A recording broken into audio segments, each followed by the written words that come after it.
Hey guys, and yes, we're back streaming again here today with a rather special King of the Hill. I'm very excited to be hopping into this one with you guys. Oh, let's close that down on Discord, and hopefully you guys can now see the glorious screen. And it shall be a King of the Hill. Up first, we have the Might of Ice Power coming in against Logic, who is going by the name today, Ice the Greenskin Main, which I think is a little bit of a taunt there to his opponent, which is pretty hilarious. Oh, this is amazing. Already, this is amazing. Cool. So I believe they've sent me their blind picks. The way this is going to operate today is the king will normally get to pick a faction and then ban two, and it is a simple best of one, winner stays on. But of course, this is the first match. They're going to go in completely blind here with a couple of blind picks, and it looks like we have... Thank you. Thank you, thank you. So it looks like Ice Power is going Chaos versus the Greenskins, I think. Hang on a sec. Chaos versus Greenskins. Awesome, so Ice Power is going to be in the form of Chaos, and Ice the Greenskin Main, aka Logic, is going to be coming in with the Greenies, looking to bring the pain where possible. IKEA Duck is here, yes! Yes! At last, we have been waiting for you. Hype, hype, everyone's saying hype. Man, that trailer gets me hyped every single time. What's up, Sebastian? Both Sebastians are here today, one of which is a move hacker. Not Mr. IKEA Duck, but the other Sebastian is indeed a move. It took me forever to figure out that it was a move. I did not know. I did not know for so long. What's up, Geese? Pajatron as well. I did see your message last night, by the way. Unfortunately, I was occupied. I'll explain a little bit later why this stream isn't going to be what it was before. But yeah, man, thank you for sending in the replay. I will take a good look at it. We have Mr. Phoenix here as well. Grombrindle, the king of all Dowie kind. Geese Howard, the Emperor. CJ. CJ always somehow finds the streams before anyone else and does the classic "Hello there" from Obi-Wan Kenobi, I actually love. So, I'm loving the name.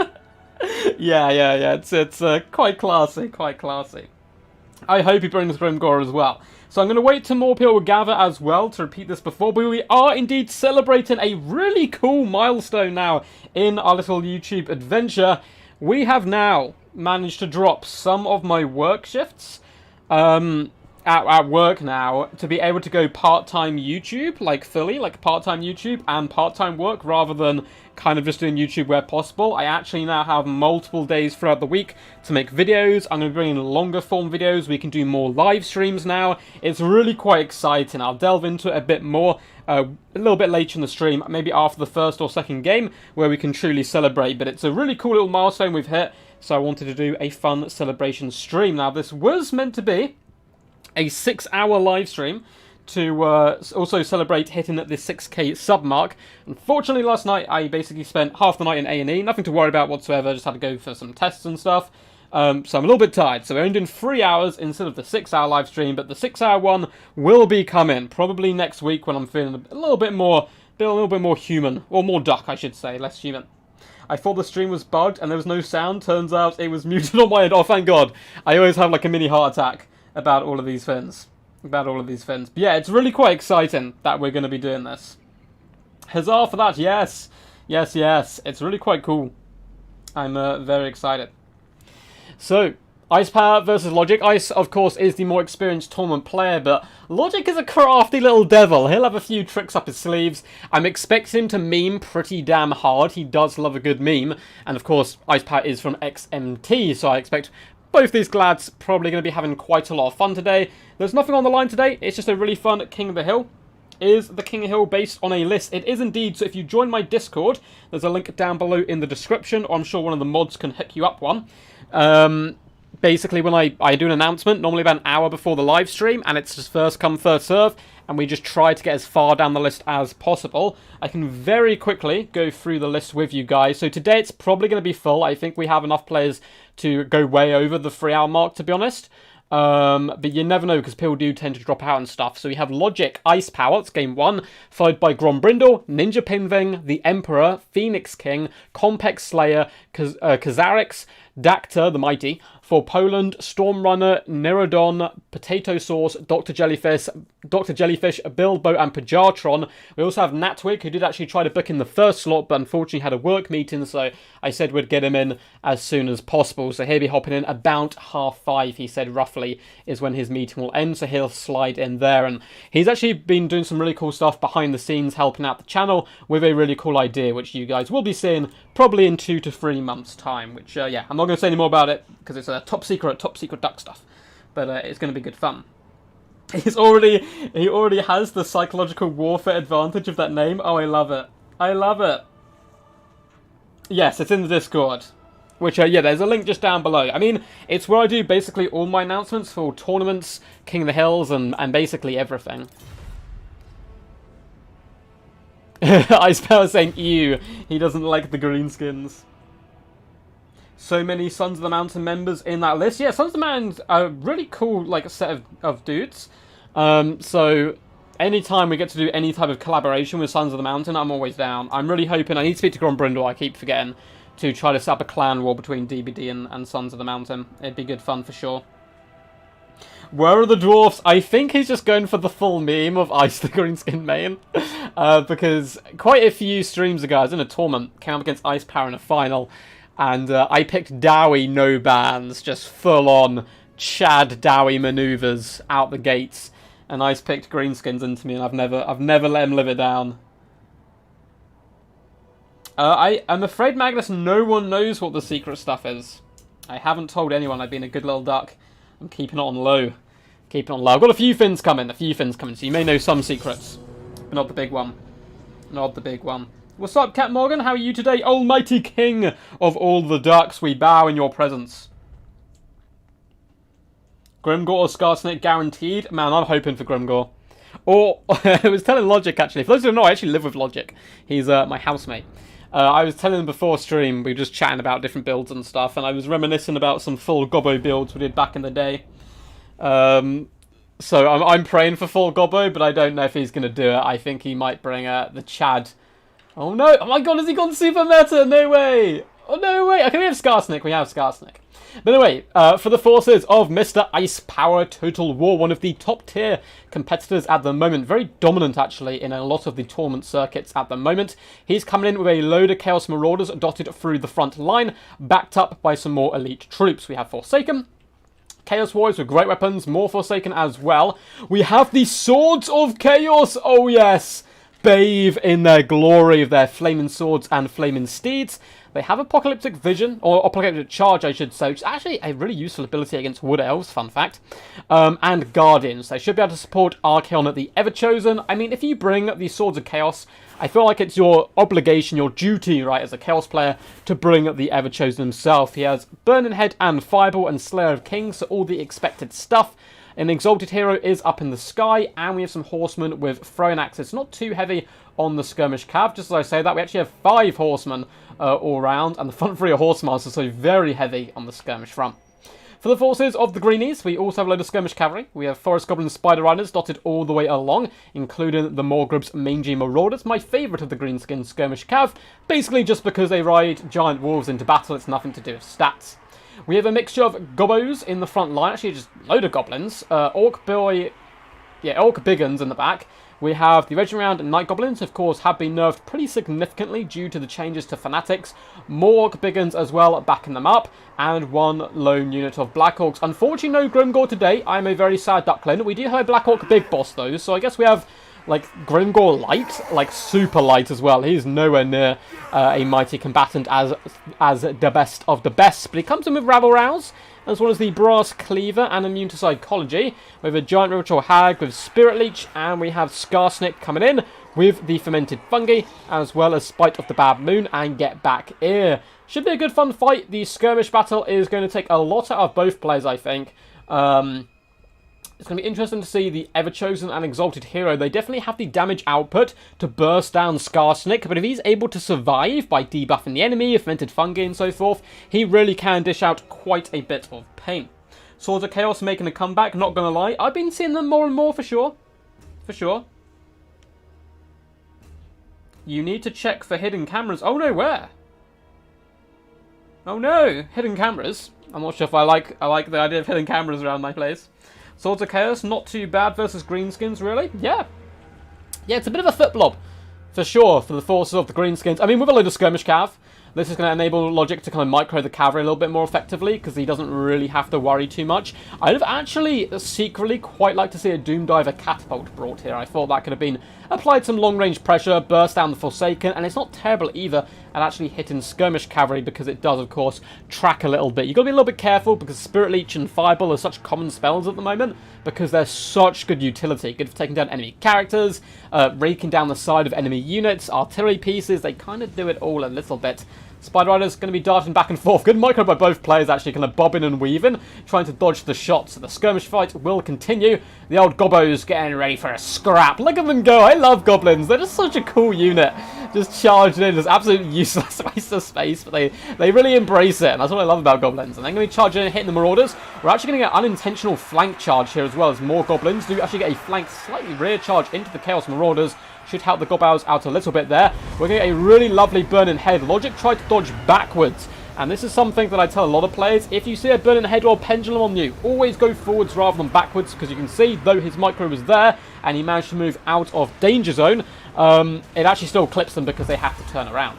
We're going to get a Spirit Leech go down on the Everchosen. Not a bad pick whatsoever. Giant Ritual Hag looking to get engaged with the enemy. Marauders are kind of getting the snot kicked out of them a little bit, but Forsaken are really grinding down this far side here. Blackhawks starting to move forward with their cleaving axes. The Exalted Hero wants to bounce away from this as soon as possible because he will very quickly find himself a minced Manticore. How is the skirmish fight going? It looks like it's kind of been drawn out quite a bit. Good play by Ice, disengaging and pulling over one unit of Marauders here just to absorb some of the damage. But none of the skirmish cav from either side really getting an upper hand or getting engaged in the main fight. The Blackhawk Big Boss is about to get swarmed though by Archaon as well as the Swords of Chaos. It does look like Slayer of Kings has gone down, but likewise has Fermented Fungi. Learn that melee defense. He needs to be a little bit careful. Skarsnik with the War Popped can do some massive damage, and Archaon hits with another Spirit Leech and a slow, and now he is indeed rampaged. He's taken massive damage, but very luckily he managed to get off a burning head before that rampage took effect, roasting some of the Orc Biggins. And you can see Ice has pulled back his skirmish cav to help with the main fight, which definitely went Greenskin favour. Logic needs to get his cavalry way back over here and into the game, because if so, he's in a very good position, because the Blackhawks are simply roasting everything in the front lines. We do actually have Gobbos who have managed to sneakily charge some horsemen here, but they will take a very long time to drag them down.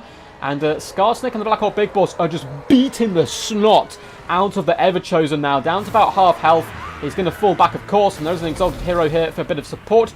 Lovely little get back here has been popped, but likewise another burn head is coming in. Such a powerful spell, though. It seems like it's going to be an okay cast, not quite so deadly this time as the previous ones. Yeah, this skirmish cav is on its way back. It really needed to be back here about a minute ago, and I think the Greenskins have been in a really state of advantage, but they've allowed the Throne Axes now to pick apart the Blackhawks, and it's still a very close game despite this, though the Giant Ritual Hag has now been assassinated. Archaon the Everchosen does eat a Spirit Leech for his troubles, but he should be able to escape here. Orc Biggins are in hot pursuit, and if we see another Fermented Fungi go down, Archaon could be getting assassinated. You can see the hero, or the leadership core in general, for Chaos is looking far worse at the moment than the Greenskins, though we have, of course, lost the Giant Ritual Hag. She is regenerating and has a good chance of revival here. The Greenskin skirmishers are being forced back, chased away by the Horsemasters, who are actually really decent in combat. And yes, you're going to lose these Horsemasters, but it's buying time for these Throne Axes to really rack up some good damage. Fermented Fungi does go down, but it does not look like the Everchosen was under that threshold of where he would actually rampage. So each time you rampage something, it only actually rampages them if they've gone below another 20% HP. And it looks like he's just about survived here. But so has the Giant Ritual Hag rallying to the cries of Skarsnik. He's saying, get back here or I'm gonna stab ya. We are going to see a Mither, or Mither, however you want to call it, go down, as well as a Spirit Leech. Archaon is being hunted, the Greenskins. They smell blood in the water. Looking to assassinate the Everchosen. If they can indeed break him here, he is very close to the board edge, but it looks like it does indeed wear off, and the sneaky little Everchosen is going to run like the cowardly dog he is. But this is really good news for Chaos, because the Throne Axes are just dishing out the pain onto the big uns right now. And the Greenskin Skirmish Cav, once again, is kind of idle. It needs to be pressuring at all times. It's probably the most important thing for Logic to do right now. Giant Ritual Hag, simply, they're not going to be able to catch the Everchosen. They need to just take out the Skirmish Cav, which you can see is starting to dwindle a little bit on ammunition, but likewise are the Greenskin forces. Balance of power very slightly in favour of the Greenskins at the moment, as their ammunition does start to wear thin. Chaos Marauders once again being used just to push away the Spider Riders, who really want to be dishing out the damage to the Horsemen, who are actually going to engage in combat. But this is fine for Logic. If these guys are wasting the ammo on the Skirmish Cav, that is absolutely brilliant, because he is winning the infantry fight quite handily. We still have a lot of Orc Biggins here. The Everchosen is hit by yet another Spirit Leech. We're going to see a fat burning head come through onto the Orc Biggins. Everchosen must have some disgusting value this battle. He's been used really well by Ice Power, but he is really on his last legs here, down to 820 HP, and a beautiful Fermented Fungi is going to drag him back into the carnage, but Swords of Chaos rally to the cries of their master. Likewise does the Exalted Hero. This battle could determine the fate of Middle-earth and today's scrap, as the Everchosen is looking really low. Skirmish fight is still just back and forth. Greenskins being super conservative with their Skirmish Cav, but it may pay off in the later stages of the game. A Terror Out is starting to go down though, and that could save the Chaos forces here. The Everchosen is, he's got minus quite a lot of leadership there, but he is actually going to flee in a really good direction for Chaos. He's actually moving back this way. Unfortunately, the Giant Ritual Hag did the opposite and ran to the edge of the board. That could prove huge now, as the Greenskin forces starting to struggle a little bit. Skarsnik is trying to drag down the Exalted Hero. The Skirmish Cav of the Greenskins is kind of just flirting around the outsides now. This Skirmish Cavalry fight's being certainly won by Chaos though, and that could prove pretty pivotal.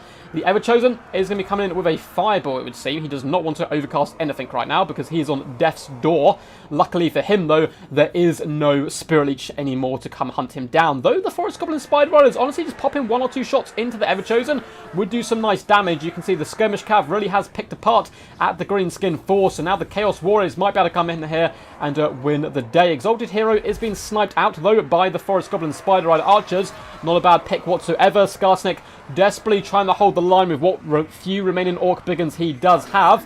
Ice Power can do a lot of cycle charging you'd expect, and we still have a load of Chaos Marauders dotted around the battlefield. And now we're going to be seeing the Horse Masters with no ammunition just absorbing the pressure from the Forest Goblin Spider Riders.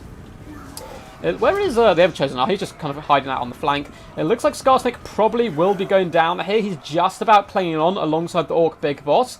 Marauder Horseman, throwing axes coming in. I mean, it's a really close fight. I feel like the cycle charging from the Exalted Hero is going to catch it, and it really did come down to Ice just being better with the Skirmish Cavalry, but it's still so close. I mean, Logic has scrapped tooth and claw, nearly assassinated the Everchosen so many times, and I think if the Everchosen had run towards the board edge instead of kind of back this way, and, you know, the Giant Ritual Hag had done the opposite, I think the Greenskins would be in a massive state of advantage right now, and it'd probably be game over. But as it stands, I think Chaos are in a state of advantage simply due to the effects of the cycle charging and now breaking Skarsnik. And without the leadership of the Greenskins, it is going to be game 1 to the mighty Ice Power. But my god, is he a lucky ducky to be around right now. The Everchosen down to 400 HP and still somehow just about scrapping and surviving. I mean, it's technically not over yet, but the Exalted Hero, there's just no way for the Greenskins to stop him. And the Skirmish Cav just being bullied all game really did massively favour the Chaos forces there. And that does kind of show the power all round of Skirmish Cav, the most powerful unit type in the entire game. But what a fight! What a fight! That was insane. That was really good fun. That really came down to just RKL not running off the battlefield, basically. If he managed to stay, Giant Ritual Hag went. If it was the other way around, there's just no way the Chaos had enough in them. Army would have broken. But that is not how it fell today. Ice Power's a masterful skirmish play. Really did bully the Greenskin skirmishers. And you can see the damage value here. 720, 750, 860, 1,100. 572 damage value. Swords of Chaos as well, 1,361. So that cavalry corps of Ice Power is what won him the game, because his infantry got absolutely dumpstered here today. The Marauders, just no value on any of them, basically. Forsaken, 700 damage value. and 575, but they really got overwhelmed. You'd be surprised amount of damage goblins can do and orc biggins with the war popped. Exiled Hero, 1,000 damage value. Archeon with some really nice burning heads, despite the burning heads still lost the infantry fight, but 85 kills, 1,000 value, and over 10k damage dealt. Really well played by Ice. He had a scrap tooth and claw, and I think just his end game management really did come to the forefront there. It's something that I preach quite a lot. If I teach people Total War lessons, I'm always kind of banging on late game management. Figure out what you need to do to beat your opponent, and kind of make a list of, what's the most important and do those things in order. But very well played to Ice the Greenskin main, aka Logic today. Skarsnik, only 964 damage value, but still did some really good work there. Giant Ritual Hag, 1,784 damage value. Mwah. Beautiful play, just targeting the Ever-Chosen, because their Chaos have no healing, so it's just such a useful little tool. Fireballs, Spirit Leeches, all that good stuff. 800 damage value on the Black Orc, a big boss. Gobos across the board did okay, nothing too crazy. The big ones, though, performed really well. 600 damage value, 943, 260, and 496, not so good on the end ones. Black Orcs did okay, and the Skirmish Cav, yeah, was basically just forced wide, and are forced to deal with Marauders and other such units. So it kind of overwhelmed them. You called him cowardly. He was definitely just trying to escape for his life, I think. My skirmish let me down. Yeah, unfortunately. Yeah. GG, well played. Yeah, if the Ever-Chosen broke the other direction, it was over. Very well played, lads. That was a great game. So up next, we will have Mr. Grombindel, and we're going to be playing on the Battle for Itza. Enjoy Ice and the stream, of course. That was some awesome stuff. But up next, we have the mighty, the man, the myth, the legend, Grombindel. But we also have our first king of the day, which is Ice Power. And he will now get to pick a faction and ban 2. I certainly have a few ideas of what he's going to do. Oh, he's already in here. Hey. So the king picks and bans 2. And cannot play same faction twice. Torx here, but it works, so I won't talk much. I love it, Torx. Happy slaughtering, my dude. Can you explain how blind picks works? Yeah, they both just send me a faction, and they play that faction. There's no bans or any of that stuff. The mighty dwarf comes, the Chad Forek, indeed. What's up, Jeremy? Howdy, howdy, pie people. Fair play, Torx. Enjoy your super long turn. I have come to avenge my friend. He called me a greenskin main. He deserved it. Cool, cool. So, let us quickly change scoreboard. So, Ice Power, the first king of the day, is going to be going up a little bit in score. Boop. Up to 1 so far. And we have Mr. Grombindel.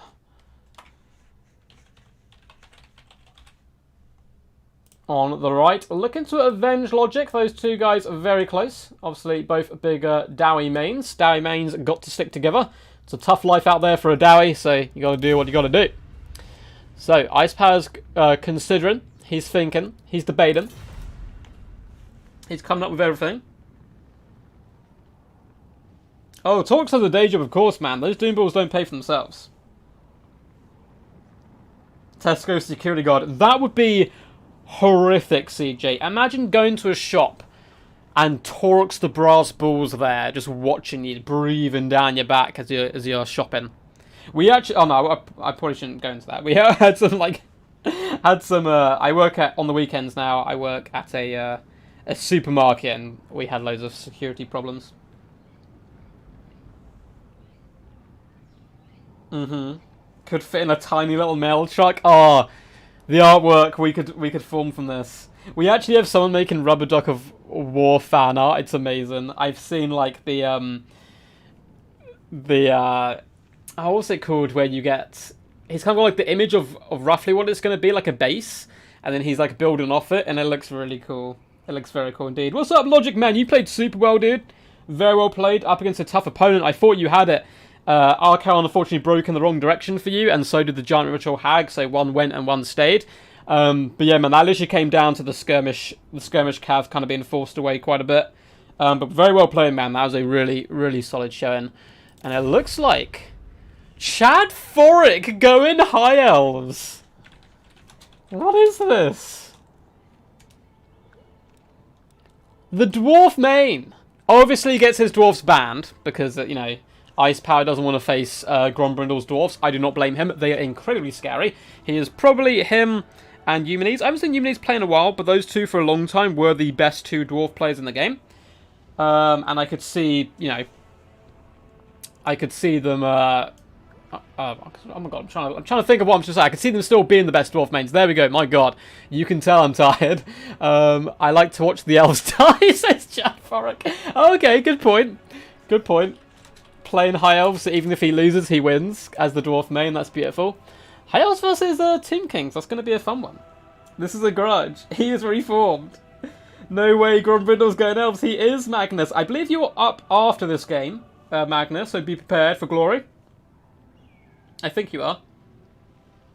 Yeah, very smart to use the Marauders as bait. I agree, Emperor. Sending out a cheap unit of Marauders just to force back like Skirmish Cav is very, very nicely good cost effective, but also it's just a huge distraction. It's really well played. Are you sure this is Grombrindle? Oh, Eumenes, not Humanes. Eumenes, but I haven't seen him in quite some time, so hopefully he's still active. Hopefully it is. Someone sent me something on Steam. What is it? Oh, friend request. There you go. Boop. Awesome, awesome. Yeah, guys, by the way, anyone watching, anyone even in the future watching, if you do try to message me for anything, always message me on Discord, not Steam, because it does not pop up on Steam for me. Most of the time, I don't see messages, because I have to turn it off, so when I'm live casting games and you know, doing my replays and stuff, I don't get a load of messages pop up. So yeah, always message on Discord if you can. Who knows? Who knows? Man, I'm very excited. I'm excited to see this in action. Ready? Good luck, have fun? So, I can guarantee... Icepower's been playing a lot of Tomb Kings recently. He's been playing a lot. We were doing some just kind of fun games in the DBD Discord the other day. We just hopped into voice chat and did a load of games. And Icepower loves his Tomb Kings. He's also a player who likes to play rather kind of similar units and builds, kind of like over and over again until he's mastered them. So I am almost guaranteeing we're going to see Chariots, because he's a big fan of Chariots. From the Tomb Kings, at least. Chad Tyrion, Chad Techless. I don't know which Chad we're going to get, but it's going to be a Chad. I know that Grombrindle really likes Elfarian, so if we get a wild Elfarian pick, I would be a very, very happy ducky. Chad Alariel. I don't know if Alariel's a Chad. I don't see her in that light, I don't think. Tyrion would be Thut Tyrion. That would be the big balls play. That would be the big player. What's your favourite soda? Good question. I don't drink anywhere near as much soda, or fizzy drinks as we call them here in the UK, as I did, obviously. I like Fanta Fruit Twist. Probably Fanta Fruit Twist would be my number one. I think Vimto is very underrated. And likewise is Rio. Rio is quite good. Let's guess how many kills the Burning Head we get. Oh, we're going to get some Burning Heads for sure. Double Frosty. Oh, Alephanar riding the battle on the back of a Double Frosty. It is Alephanar, the Chad. Oh my god, I love it. We got Tomb Scorpions. Cool. So, it looks like a really cool build from Ice as well. We have some Horsemen. We have Skeleton Warriors, some of which are spear units. Yeah, mainly spears, a couple of basic warriors. So, a little cheap, cheerful chaff. They've been summoned. They're just vibing in Itza for now. We have a Horseman on the right-hand side and one horse on the left, so a little bit of skirmish cav. We have double Ushopti Great Bows, one of which is the Regiment of Renown, the Chosen of the Gods. Ushopti are the bane of my entire Total War Warhammer existence, and have been for quite some time as a Lizardman player. We have a Tomb Scorpion, which, though I don't play Tomb Kings very often, is one of the more glorious and beautiful models in the game. You can actually see, if you go from the top view, you can see the little mummified corpse that is controlling the beastie. Very cool stuff. We have a load of skeleton chariots, as expected. So we have 1, 2, 3 chariots. We have Ark and the Black. Again, this is kind of like the Ice Power Classic. This is his Tomb King version of Marathi Double Manticore. It is triple chariots, Ark and the Black with a Spirit Leech. And because of his really nasty item, the Staff and the Gash, he can basically spam Spirit Leech like one after another. And it is, yeah, it's a little bit disgusting. For the forces of the High Elves, we have Alefanar, the Shadow King himself, has emerged from the shade and the shadows to bring death from afar. He's kind of his moonbow, mislead, all that good stuff. I love the little decoy he can bring, and honestly, he's going to be pretty good at killing Arkan. Arkan's a little bit squishy. We do have Silver and Guard, so it's an elite High Elf force. My god, we have Keepers of Flame, Phoenix Guard, double Silver and Guard. We have Sisters of Avalon at ×2. We have double Lothran Sea Guard as shields. Double Silver Guard backing them up, one is a basic spearman. And then we have a Mage of Fire, Burning Head, and Fireball. Probably all of the Spirit Leeches are going to go into this Mage of Fire. This is a pretty interesting build from the High Elves. Chariots will be a problem, though. I mean, the Phoenix Guard will be able to drag them down if they sustain combat for too long, but the Chariots should be able to force their way back onto the Sisters of Avalon rather quickly, and we do have the W Shopti, who are going to reap a bloody toll here on the elite High Elf units, though Alphanar will be able to counter-shoot relatively effectively. Yes, yeah, it's like a 40k Dreadnought, Magnus, yes. Yes, yes. Your time it is so late. It is currently about 20 to 5, I think, here in the evening. This is literally High Elves cosplaying as dwarves? Yeah, it is. It is, of course. I find that really funny when I watch... for example, Poison Ducky is a really talented Vampire Count player. When I watch him play Lizardmen, he plays them like Vampire Counts, and it's really interesting. Super elite High Elves! Indeed, indeed. Man, I'm excited to see how this goes. You don't see the High Elves winning? I mean, they're going to tank a lot. The problem is going to be the W Shopti can do a lot of damage, particularly the Chosen of the Gods onto the Keepers of Flame. And the Chariots can then just run over the Sisters of Avalon is a problem. Chariots are very scary when well microed. And of course, Ice Power has some pretty damn top tier micro management. It looks like Chosen Gods are being left behind, unfortunately. But the other Ushopti are on the left. Alefanar does try to clip. He must have done like a minute amount of damage there. It looks like his shot just kind of the wind grazed Arkan, and he is a bit of a drama queen, so he did take a little bit of damage there. But Alefanar will probably want to start switching his shots to the Chosen of the Gods and other such units, looking to drag them down. Now, fireballs as well can be used rather effectively. I don't think the infantry is really going to be that much of a problem for the High Elf forces, so really just getting rid of the Ushopti, getting rid of the chariots, that's going to be the big problem. And you can see the Ushopti on the left have taken the high ground, and now they can actually shoot down the line of this infantry. That's some really good positioning right there coming in from Ice Power. The High Elf forces do continue to advance, of course. It is going to be a slow push style of game. Chosen of God grinds back anime style, but stays on its feet. They have lost one model so far, though they're going to reap a real bloody toll upon the Keepers of Flame. It looks like the Sister Avalon are now taking a little bit of a pounding, unfortunately, from the Ushopti, but likewise the Skeleton Warriors are going to be feeling the fire of the Sisters here. You can see the Skeleton Chariots have formed up in the trees, looking to try to penetrate the back lines, but I mean, there's Phoenix Guard here, there's Spearmen, there's Silver Guard, there's a lot of angry anti-large troops. Skeleton Warriors are getting eviscerated on approach, as you'd expect from the Double Sisters. The Chosen of the Gods are down to 7 models in the back. Good work so far by Alefanar, but he has used up a significant amount of his ammunition, and that means he's not going to be able to shoot down Arkan the Black. Fireball is well duped there by Ice Power. Fireball very good for the most part up against Arkan. Chariot's going to be taking some shots now, and they're going to be getting in there, but actually taking quite a decent amount of burst damage. They're coming for a rear attack on the Phoenix Guard, and we have a Skeleton summon. The Skeletons, of course, won't win that fight, but they will distract the enemy. Spirit Leech, interestingly enough, goes down and Keeper Flames. I think that's... Oh no, they got physical resistance, not magic resistance. Okay, that's a good little pick right there. And they're taking quite a lot of damage at the moment. This little pocket of Elvish forces, the bowline is still well and truly online. We are going to see the first Burning Head come through, roasting some Skeleton Warriors. There's a lot of dead skeletons. And it looks like the Chariot's taken a bit of a pounding. Alphanar, unfortunately, once again misses Arkan the Black with the Moonbow, or just about clips him, but doesn't really do too much damage. It looks like another Burning Head comes in, but once again missed. Now that's... Oh my... What? Double Fireball comes in from the Major Fire. She had one up her sleeve. Both missed, however. And so far, Ice Power's done a really good job with Arkan. I think he is a very, very powerful Lord, but he's very squishy. You have to look after him quite a bit. We're going to see Ushopti Summon come down on top of the Sisters of Avalon, and it is looking really good for the Tomb Kings right now. They are well and truly into the jar, and eating that soft underbelly of the High Elves, gobbling up that tastiness. Keeper Flames are currently engaged with Skeleton Chariots, and I think one of the Chariots is basically done for, but the others are reaping a bloody toll right now. A lot of the Sea Guard are forcing their way back in different directions. Silver Guard trying to hold the line up against the Ushopti, and Phoenix Guard, of course, will be able to slaughter the majority of the Tomb King forces, but they cannot deal with the Bowfire right now. The double Ushopti. The Ushopti are very, very scary, and they're doing a good job here today as usual. Alphanar hit by a Spirit Leech. He does have the Keeper of Flames nearby, but the Soul Blight combo coming in with the Chariots. A lovely 2-for-1 punch right there. Looks like the Keepers of Flame will be going down. Alphanar does manage to fall back. We have more Phoenix Guard who can support, and some of the Chariots have certainly been engaged in combat a little bit too long, and a load of friendly fire comes in and they kind of explode in puffs of blood and bone there.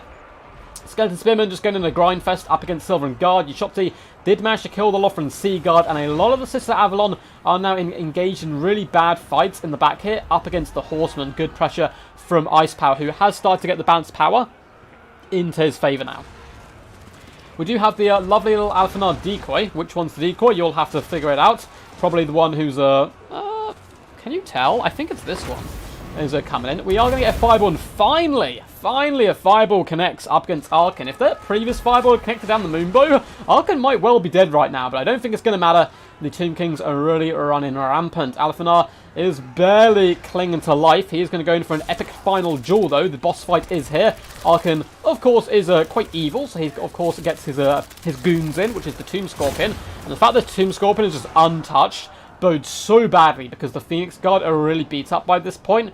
You can see a lot of the Hell Forces are being chased back. Bounce Power getting very close to army losses, and more Spirit Leech does come down on top of the Phoenix Guard, looking to rid them from the universe. Major Fire is flying back, looking to engage the Skeleton Chariots, and at least try to save, maybe, Alphanar, coming with a nice little heroic charge. Unfortunately, this is not a movie. Mage of Life, or Fire, sorry, will be overwhelmed by the forces of evil and forced back.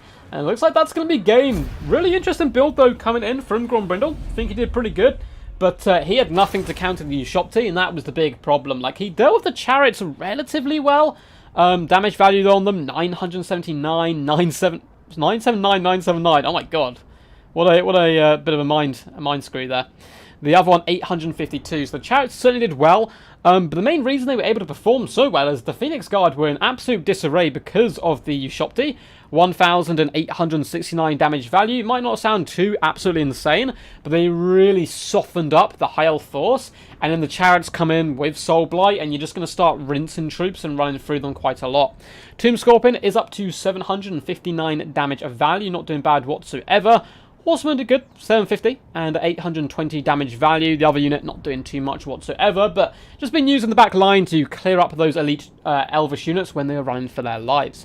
Of course, the Spearmen aren't going to do too much, likewise the Skeleton Swordsman, but they're there to distract and overwhelm the enemy. Arkan the Black, 1,000 damage value. Some really nice, well-placed Spirit Leeches.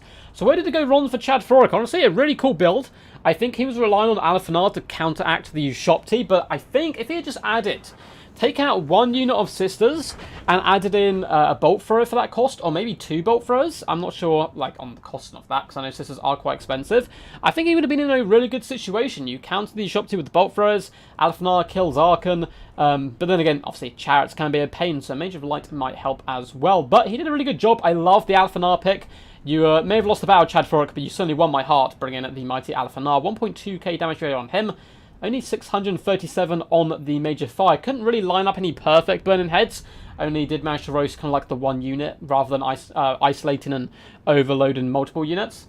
Sovereign Guard, 149 kills, 600 damage value, 600 on the Phoenix Guard. Yeah, it's not the greatest shown there from the damage value, unfortunately, on the units. Good luck, have fun. GG, well played. And up next, we should go to... Let's do Troll Country. Actually, let's do Summer Song. Let's do Summer Song. I changed my mind. Ice saving the Dark Elf boys. Oh, for sure. For sure. Hope you guys have been enjoying. Fruit Twist. Oh, see, Logic knows. Logic knows what's up. When we do, like, movie nights, we do grab a good old thing of Fruit Twist. Hello, Hank. How's it going, champion? Hope you're all good today. A lot of dead skeletons, buddy. I mean, hey, they're reanimated, right? So they are alive. Thank you, Talks Brass Ball. I hope work isn't too much for you here. You don't like the new Sovereign Guard icon? Oh, the icon. I thought you meant the artwork. The artwork's really cool. I actually really like the fact they've changed icons, though. It's so much better for clarity of what's going on. Oh, no worries, Dr. Jellyfish. So he can't play.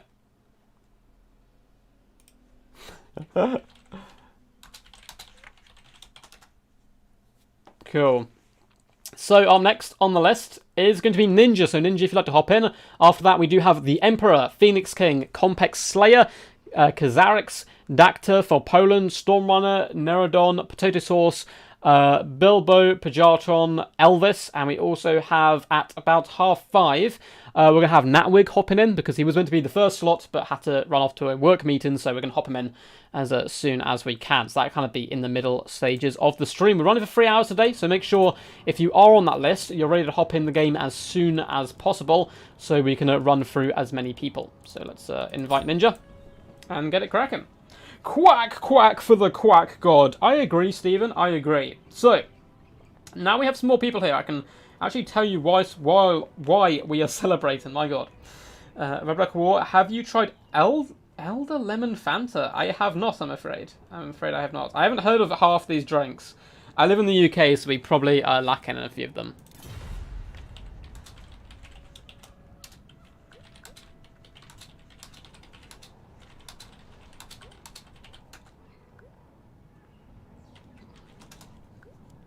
Cool. Just let these guys know what's up. We believe in you, Ninja. Ninja is one of the coolest players in the entire game because he really just does stick to his own style. He is someone who, when he first joined DBD a while back, had basically no multiplayer experience whatsoever, was just fresh coming into the game, and he's improved so much. It's so cool to see, because it's quite a tough game Total War, so to continue playing and constantly improve, and I've seen better and better performances from Ninja. I'm really excited to see what he brings today. He does have a big soft spot for the High Elves, so we may get to see more High Elves. So lend your power to him. Lend your power, yes. But yeah, the reason we're celebrating, guys, is I have some really awesome news about this as a celebration stream. Because of you guys, because of all of you, yes, you watching this right now, I've been able to go slightly, very kind of slightly, but still, part-time YouTube and part-time my day job, instead of just doing day job then YouTube kind of, you know, in the evenings to make videos and on the sides and all that kind of stuff, which means we have even more free time. So we're going to have more streams going forward, hopefully, fingers crossed, and I'm also going to be doing, hopefully, the plan at the moment is one long video a week as well, so like an hour-long video where I'll be doing, you know, faction guides, tier lists, all that kind of stuff, which normally has to be edited, and I just don't normally have the time for to kind of put it through editing and sort it all out that way and kind of piece it together. But now with the extra day, which we've managed to drop because of you guys, I'm going to be bringing you guys more content now. You'll still get the exact same number of videos as far as like the battles. I'm still going to do one a day, don't worry about that. We're just going to be getting additional content on top of that. So I wanted to celebrate today, and yeah, celebrate with you guys, give a little back to you and show off some glorious King of the Hill stuff. Again, it was meant to be a 6-hour stream. That will, to celebrate 6k subs, I did promise that. We will be doing that next week. Most likely, it's just I spent all night in A&E, which was a load of fun. Again, nothing to worry about, but I'm very tired, obviously, because of that. So we're doing a nice 3-hour stream today instead, which is really cool. Oh, Cat Morgan, man, you're always so generous. Thank you so much, man. Oh, snap. Congrats, Ducky. Man, Cat Morgan, you're one of the main reasons I can do this type of thing. You're a huge support of the channel. I really appreciate it. You're always so generous, and you are indeed the King Duck of the stream. As always, I bow to you, sir. I bow my beak, or my bill, in your direction. Thank you so much, man. You really are an awesome dude. So, it looks like I will go high elves. Oh my god, Ninja counter-picking himself into Bretonia. 0 Fs given, a big middle finger to the Bretonian forces. Coming in straight up with the high elves, and I completely forgot to change results, didn't I? Thank you, Kazarix. Thank you, man. I will change it once we've hopped into the game. I don't want to tab out whilst loading in, because Towal does some funny stuff when you do that. And, yeah, all kinds of problems. I bet it was a tooth after I told you about my tooth. Oh, do you mean tooth? No, it wasn't tooth. I just had to go in and have a load of tests on. It was fine. That's fine. New species discovered called Quackatopus. Also, those who don't know, we have another cool, exciting moment as well. We have some new DBD members, and I believe one of them is in chat right now. So Lenorm and Wicked D have both joined the glorious ranks of DBD. So hopefully you'll be seeing those guys in future King of the Hills and stuff. Maybe we'll get them to do a best of 7 on the channel against each other or something as an initiation. Yeah, 5 Silver and Guard can be really good. I think this is certainly heavily Bretonia favoured, though at least that's what most people see it as. I had a really fun game up against Caradoc, though, the other day. Where I was high elves and I brought the Chad. Chad. Oh, it's Charix. Thank you. So I've been calling Charix wrong the whole time. I was saying Kazarix. So it's Charix. Boo, boo, boo, boo. So score is 2-0. Right text is now Ninja. Thank you for spotting that, by the way. Much appreciated. Ninja! Coming to battle here with his favourite high elves. So let's hop into this. Hey, Emperor! Thank you so much, man. Been a while because I've been busy with work. Congrats on getting to do what you want. Keep up the great work and the positive vibes. Thank you so much, Emperor. You're a really true champ of the people here. Always supporting the channel, and I love to see it. Thank you so much, dude. I really do appreciate it. And yeah, I'm very, very happy that I'm able to do just a bit more YouTube work now. I've still got a long way to go, of course, before moving over full time. We're still a small little channel, but mainly, honestly, I've got like the best fans. Like, really can't complain. People come out and watch me like every time, and I tend to get more views than much larger channels and stuff. So it's really awesome. So I appreciate all you guys. Thank you so much. Ninja's name needs updating. It should hopefully be on there now, hopefully. But yeah, let's go through the forces quickly. So I'm getting distracted. But again, thank you, Emperor, as well as Catmon. You guys are true champs there. We do have Alariel the Radiant in the sky with Tempest, Shield of Thorns, Earthblood, Banishment, Fires Protection, Arcane Conduit. So I think he forgot to take off the magic. I've done this before, and my god, is it a pain in the butt. I've done it with Cetra, and he is disgustingly expensive as it is. With a Star Dragon, we have a Lothran Seaguard in the secondary line, Spearman in the front, triple Dragon Princes, so we have Dragon Princes, Fireborn, and more Dragon Princes, so triple Dragon Princes, Star Dragon build, it's going to be absolute carnage. We have a load of Peasant Mobs in the front line for Bretonia, we have Battle Pilgrims dotted all the way along, we have Peasant Bowmen with Pox Arrows, and any Fire Arrows? Nah, just the basic ones. We have Knights of the Realm, Knights of the Realm, Knights of the Realm, Knights of the Lionhearted, Regiment Round, Knights of the Realm, you guessed it. Double Paladin Fae, boo! Boo! Where's the Alderic? Where's the Rider? Where was Rohan when we needed them? We got the Fae with Earthblood as well as Dwellers Below though, which is really cool. So that's the only reason I can stomach Fae is when we get Dwellers Below, because it does horrific amounts of damage on the enemy. Just these glorious vines and tree roots come up from the ground and just start ripping and tearing apart the enemy, and it's really quite good fun. Alariel though versus Fae, it is going to be a pretty awesome battle. Some poison arrows are being loosed upon the mighty dragon. Good might go by Ninja though, just dragging away, pulling back away from those pesky arrows. Absolutely mad build, I love it. He's getting enveloped and dies. Where is the Bretonian Lord? Exactly. Where's the Bretonian Lord Where's Alberic? What is this? Boo. No, I'm joking. Of course, Ice does bring a load of cool builds. He's a very good competitive player. Does tend to play very competitive as well, and regardless of who he's against or regardless of like the event. So, you know, you can expect this kind of stuff. But it's still cool. I do, you know, Paladins run to battle to protect the lady. I mean, it's still pretty badass. Dragon Princes are getting ready to launch themselves upon the peasant mob. Spearmen are holding back the enemy for now. Got an early Earthblood down on the Lothran Sea God as they trade shots with the peasant bowmen rather effectively, actually. But they are going to get engaged in combat, unfortunately, up against the peasant mobs. I wish what happened here was the front two lines fought with their spears, and the back line could still shoot arrows up over the enemy. That'd be pretty badass. The Star Dragon comes to feast upon the souls. A lovely little collapse here. Fireborn coming in for the rear charge on the Battle Pilgrims as the Star Dragon lands in the forefront. We are, however, going to be seeing a Dwellers Below go down. A Fast Protection attempts to be popped in here to try to counter the damage where possible. And the Knights of Realm going to come into their own Dwellers Below. I think that does do friendly fire, if I'm not mistaken. That's going to be not too bad, actually, there. Maybe it's only the initial burst which does the damage. They are taking a bit of work now, actually, these little knights. But they have, of course, ample amounts of healing as well. Lothran Sea God continue to try to trade in. Of course, the Dragon Princes are overwhelming any foe that they do encounter, though the Knights of Lion-Hearted are actually having a pretty bad time. Dragon Princes have the Star of Avalon popped. Knight on knight grinding against each other. If you are a knight in war, this is the last place you want to find yourself, is kind of standing still. You don't want to stand still if you're a knight, at least historically, but, you know, knight on knight action, and it's going really well for the High Elves there. Something's done a lot of damage to the Peasant Bowmen. Might have been a Breath Attack or Lothran Sea God early on. Unfortunately, the Star Dragon is struggling to get into the skies, and this is kind of the problems with dragons. Though it looks like a lovely little countercharge is kind of the Dragon Princes, and that may be enough to break both of these units, enable the Star Dragon to get in the sky, and we need to see some healing come in on that beastie, because it can assassinate Paladins very, very easily. And it looks like we are going to be getting a heal down in just a second. Dragon Princes disengage from the Paladins, start ramrodding at the Peasant Bowmen in the back. We have a nice little core of peasants here, though, and it looks like these Dragon Princes have been forgotten. Knights of the Realm dragging them down. Lothran Sea God doing a decent job across the battlefield, though. We have Spearmen returning as well.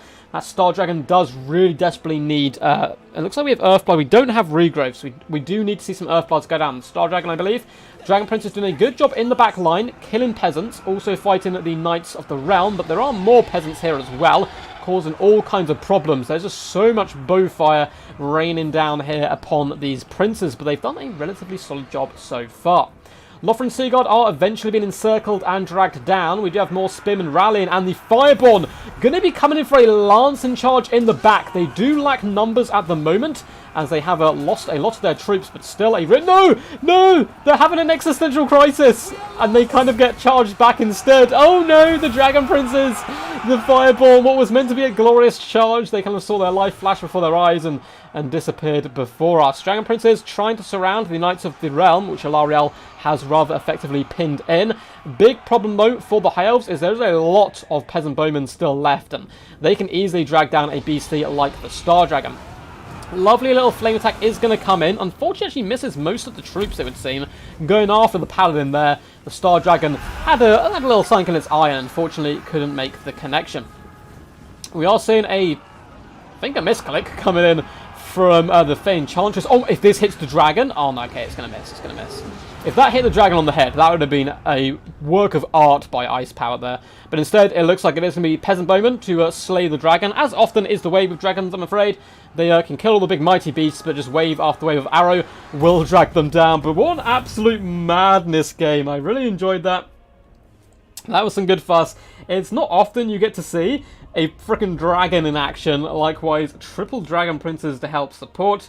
That was some awesome stuff there. What happened to that charge? Yeah, they kind of charged and was like, you know what? I don't feel it. I'm not feeling it. Very fun build by Ninja there, going a pretty damn rock and roll. Star Dragon though, oh no, only 422 damage value. Dragon Princes did pretty good though, 1.6 damage value, 1.1, only 362 though on the Fireborn, and they're kind of the heavy hitters. So unfortunately they couldn't, those guys going down early was quite a big loss. Alariel, 570 value. I think they just couldn't quite heal up the dragon. That was the problem. Ninja did a good job, though, considering how outnumbered he was. He actually really got into the back line of the Peasant Bowmen, quite surprisingly. Ice Power, though, obviously a Another solid game for our kin, who currently has won, I believe, 3 games, taking down, Logic, Grombrindle, now Ninja. 1,782 damage value on the Fey Enchantress. Paladins really did struggle, but they didn't need to do too much, to be honest. They were there to protect the lady, and they protected her quite fine. 1 unit of Battle Pilgrims doing good, just shy of 700 damage value on 2 of them, in fact. Peasant Bowman, though, 520, 590, 530, 192 and 258 damage value. Quest Knights across the board was a very mixed bag. I mean, 1 unit did really well, 1.6 damage value. The others all really struggled. 550, 894 and 782 damage value. It's not particularly great, kind of getting outmatched there by the Elvish skills. It's kind of weird Dragon is so unnecessary in this matchup, possibly. I kind of hope for an air fight. We'll see you soon. Yeah, I guess he was expecting King Leon Luancoeur to take him on with Alariel plus the Dragon. GG, well played. Respect for the build. Oh, for sure, man. That build was awesome. That build was very awesome indeed. So, let's see who's up next on the list. Wait, where was the high elf money? Triple Dragon Princess and a Star Dragon, I would think. Oh, and yeah, he left all spells on L'Oreal, which sucks. I've done that on Setcha before. It's super annoying. So up next, we have the Emperor. He has sent a message saying his PC just crashed, but he'll be back in a minute. No worries. No worries, bud.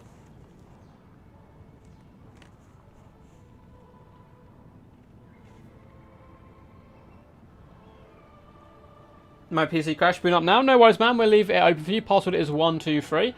We're going to just pick the map in the meantime. Let's go for the Ashen Hall. It's a really fun map. It's a really fun map indeed. Quite a weird one. Relatively balanced, I think. No worries, buddy. And let's update the scoreboard while we wait. So, Ice Power, the current king, 3-0, but he's going to start running out of factions eventually. He does play a lot of Tomb Kings, and they're gone for him. Played Bretonia, still has the Dark Elves in the back pocket if necessary, however. Might be saving them for a special someone, though. We'll have to wait and see.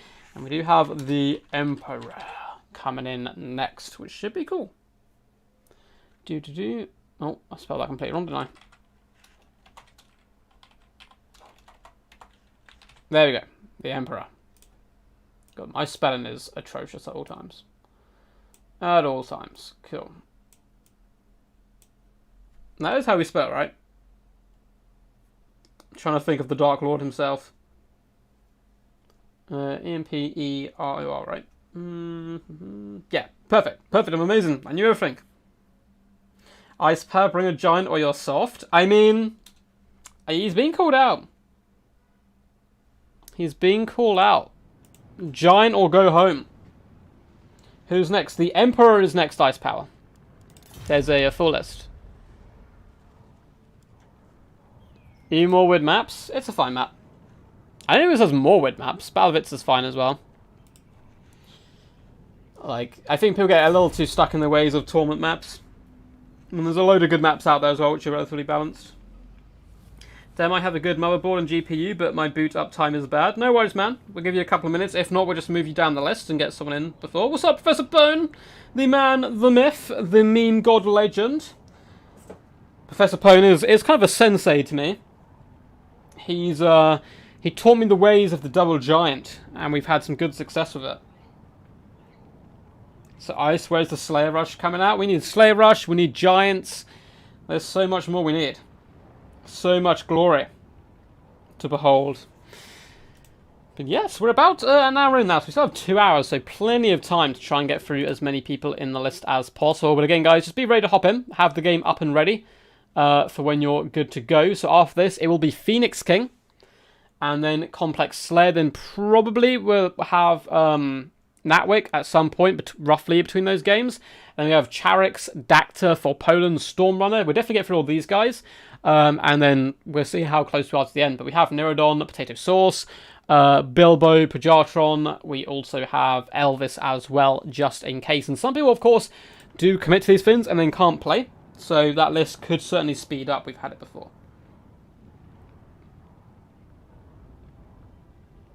Cool. It says you can move you down one. Cool. The Phoenix King shall emerge. Okay. So we're just going to switch Phoenix King and... let me check out the list, just to make sure Phoenix King is the next one in. Yeah, so we're just going to switch the Emperor and Phoenix King round. So the next game will be the Emperor. Then we'll have Complex Slayer after that. Okay? So basically the same, but these two switching around so we can keep going. So, ice, 2-pick, and bam. Let's have a little sip of our drink. There we go.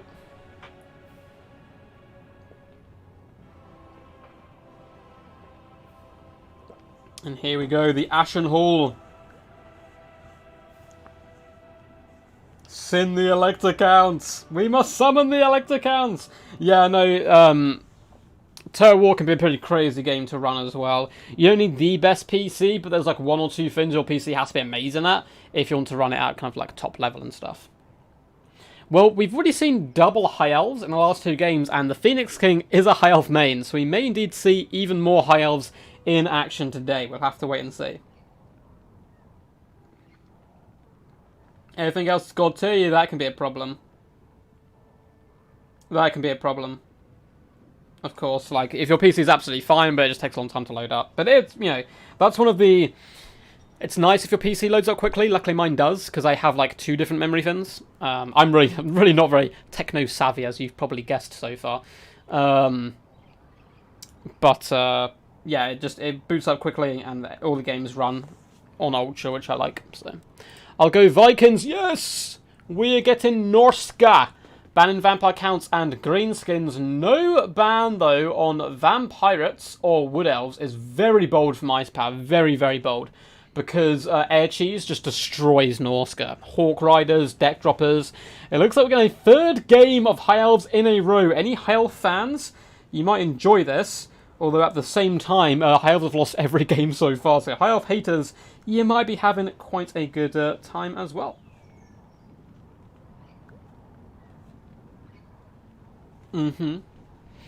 Oh, I mean to like run everything on Ultra, Nick. Because there's like so many moving parts at the same time, you have to have a really good PC. Battle of the F tier? I don't think High Elves are quite F tier, I wouldn't say. Maybe them and Norska.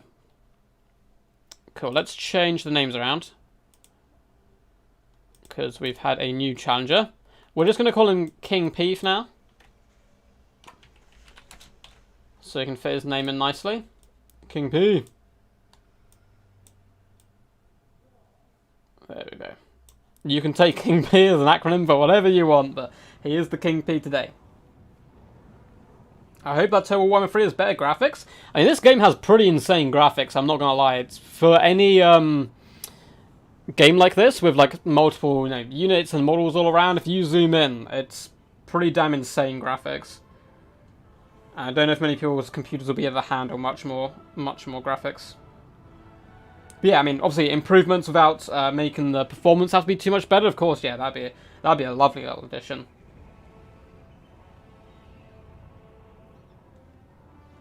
Yeah, I think High Elves are better than Norska personally.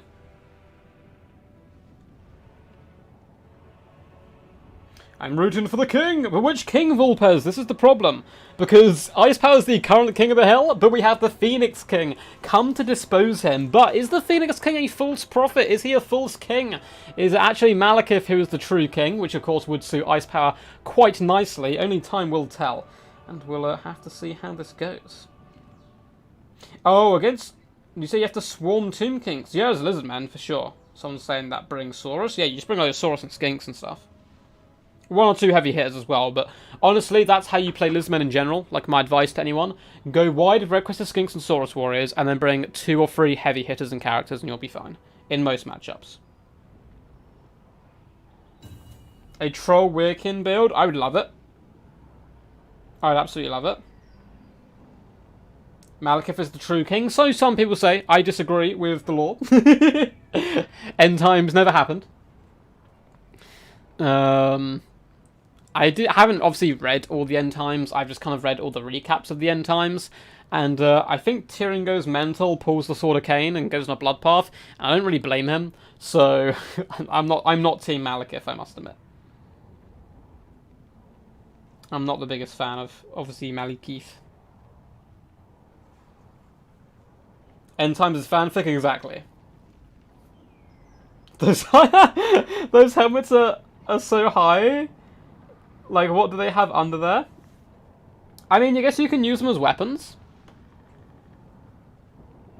It is warrenly reminiscent, I suppose, of like spiky hats as well. But I guess their idea is just to look sleek and elegant and in the high elf way.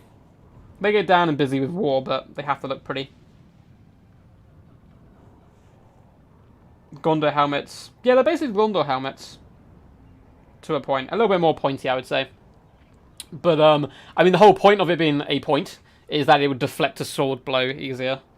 It's like having a round one.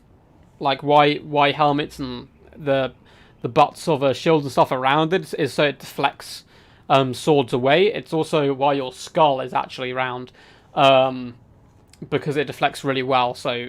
Story time for you kids. My dad was once pulling down a pier for a job, not just randomly going around destroying piers. And he was pushing the post one way, and they had a digger pulling it as well. He was kind of just guiding it, but they didn't realise it had a concrete ball on top, which wasn't attached. They'd been told it was like attached to the top, but it was loose. So it fell off and hit him on the head. And when he spoke to the doctors about it, they were like, yeah, if it was like half an inch like more to the middle of your head, you would just be dead. Because they're like, how on earth do you survive this? It's like a giant concrete ball, not a small one like hitting you. They're like, yeah, because of your skull and the way it's like shaped, it like deflects most of the pressure away and protects your brain. So yeah, fun gruesome story. He's fine, by the way. He's all good. So fun gruesome story. That happened quite a few years ago. Charrick says, Tyrion and the Lawmosh of Hoeth plus Warlines against Marauder Chieftain and Frostworm. These are the type of decisions why Charrick should be picking the builds. And it's why he's going to be playing in the King of the Hill today. Because he's a man of class and culture.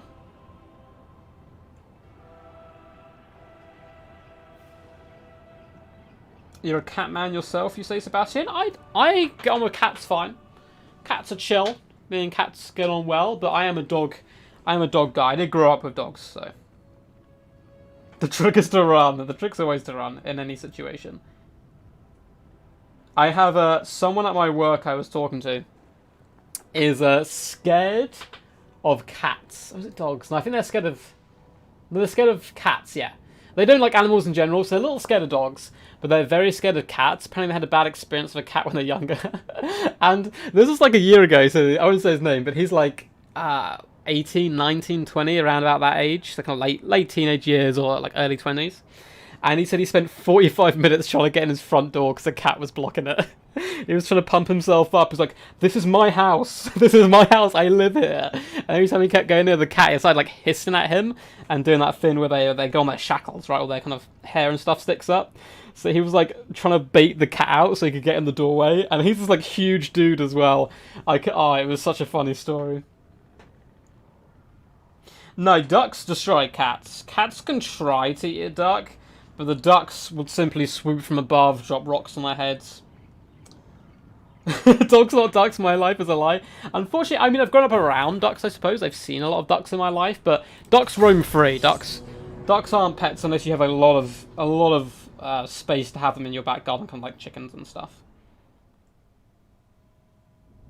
The trick is to trip your friends if they are faster than you, and you're both running away from something. Wicked D does have some rather good points. Story time with Ducky. Maybe we should make this a new live stream. Bring him to a cat cafe for therapy. Well, this all started, Sebastian, because one of my managers, who I got on with really well, she's super cool, super chill. Turns out she doesn't like dogs, and it just broke me. It broke me. She was like, yeah, she's scared of dogs, she doesn't like them. They can't be anywhere near her. Because one of my other managers is going to bring a dog for a day, but we're not allowed to because of it. So she needs the more therapy first, I think.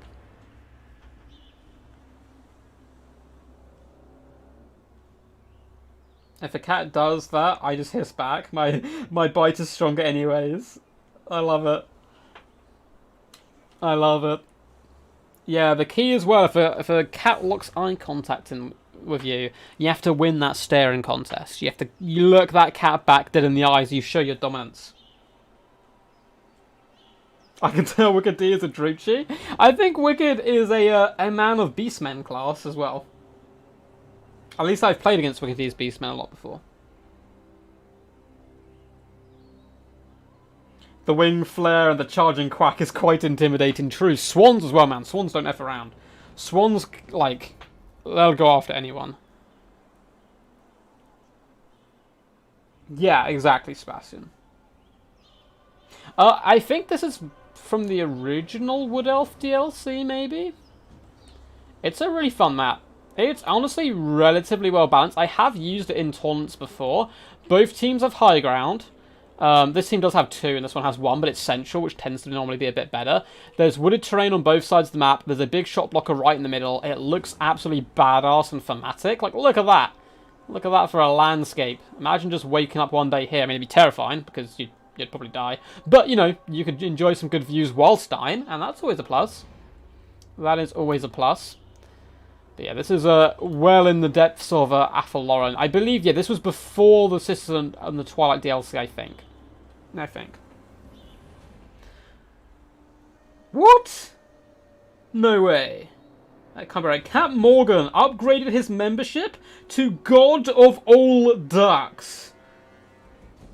No way. That can't be right. Housing. I can't tab out and check. That's what it's saying on my phone. Is that true? You absolute madman. I love it. Cap Morgan, we bow before your holy godness. For those who don't know, that is the top tier membership you can get on YouTube. That is the toppest tier. So everyone, if you could please bow and praise the almighty god, Captain Morgan, in unison, I would really appreciate it. Because he is a god amongst ducks right now. He is the god. Holy crap, man. Thank you so much, dude. That is crazy. I really do, man, that is wild. I appreciate you so much, man. You're a true champ. Cat Morgan, for those who don't know, has been a long-time supporter of the channel. Always a super, super generous and lovely guy. Is a member of DBD now. Very talented player as well. Always sends in fun replays. Is a great addition to the community as a whole. And now he's come in with the God of All Ducks. If you guys want to find out what that is, you press... there's a button. Oh, press the join, like, membership button. I'm not telling you, you don't have to, like, become a member right now or anything. But if you press that, it will show you what Cat Morgan just did.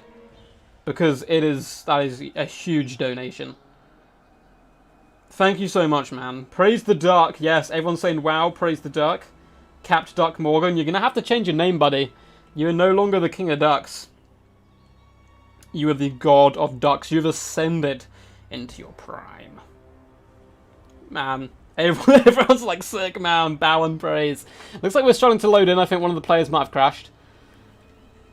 I think that donation crashed like Steam. It just crashed the internet. And we're just like, we're just floating around. I have transcended. My god. My boy's rich. I don't know what Cat Morgan does for a living. I hope... that's not like a burden on you, Cat Morgan. If it is, always feel free to, you know, go down levels or whatever, but I really do appreciate it, man. Look at this glorious map. Unfortunately, going to be going to waste as these players fail to load in. Duck Divinity. We need, like, a picture. So, someone is actually doing some fan art for the channel, which is, I love the image they've got going. It's like a duck with a Temple Guard shield and a halberd, and it looks amazing. We need to get them to do one of Cat Morgan in the background, like, looking through some clouds. You just see, like, a duck, like, looking through the clouds, and we know who it is. What does gameplay with you mean? So, initially when I set it up, you have to put tier lists in. You have to add stuff. I mean, anyone can play games with me. So, like, the gameplay thing with me, it basically means you get training every week, Nick. So you're guaranteed to do training sessions.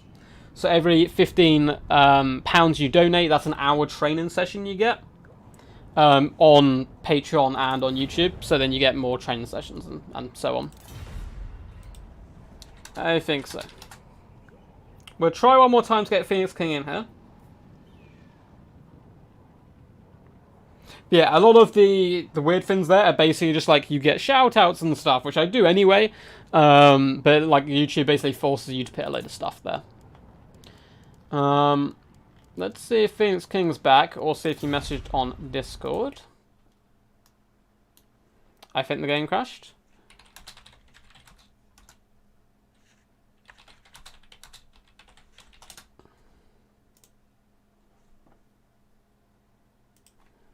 Awesome, man.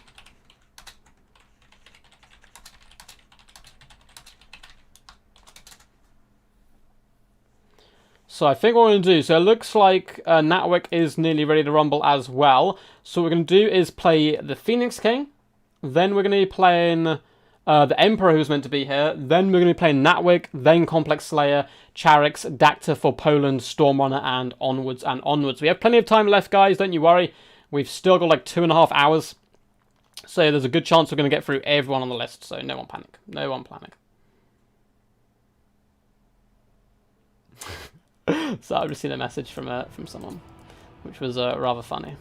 Boo, boo, boo, boo. I don't think I have Phoenix King, but he says he's loading back up now. This is all my fault. Damn loose memory sticks. It is, Emperor, it is. I didn't actually see the builds, so hopefully there was a giant. We'll just do same builds. It's not a burden. I work a lot, and you bring me entertainment while working when I have time to tune in. Well, thank you so much, man. I'm glad it's not a burden. I really do appreciate the support. You are like literally one of the main reasons why we're celebrating today this King of the Hill. Because, yeah, for those who have joined late, I've managed to drop some hours at work, some significant hours. So I've managed to reduce my time, where I can now put more time and effort into YouTube and continue to hopefully give you guys just better and better content as we go. And keep going. I'll add the God of all Ducks to the archives. So hopefully Phoenix is on its way. We'll try one more time. If it crashes again, we will just have to move on, because we obviously want to get as many people in as possible. But I've had Phoenix King on the channel before, and it's absolutely fine. So it should be all good. Awesome.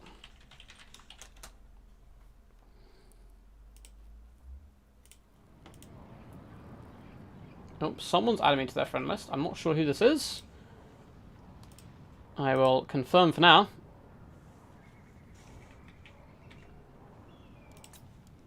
So I'm assuming it's someone on the list. And do we have Phoenix King as a friend? I feel like we should do.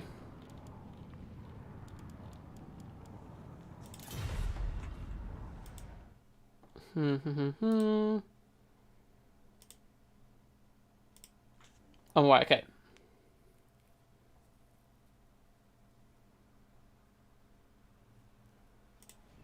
Cool. He's on his way, guys, don't worry.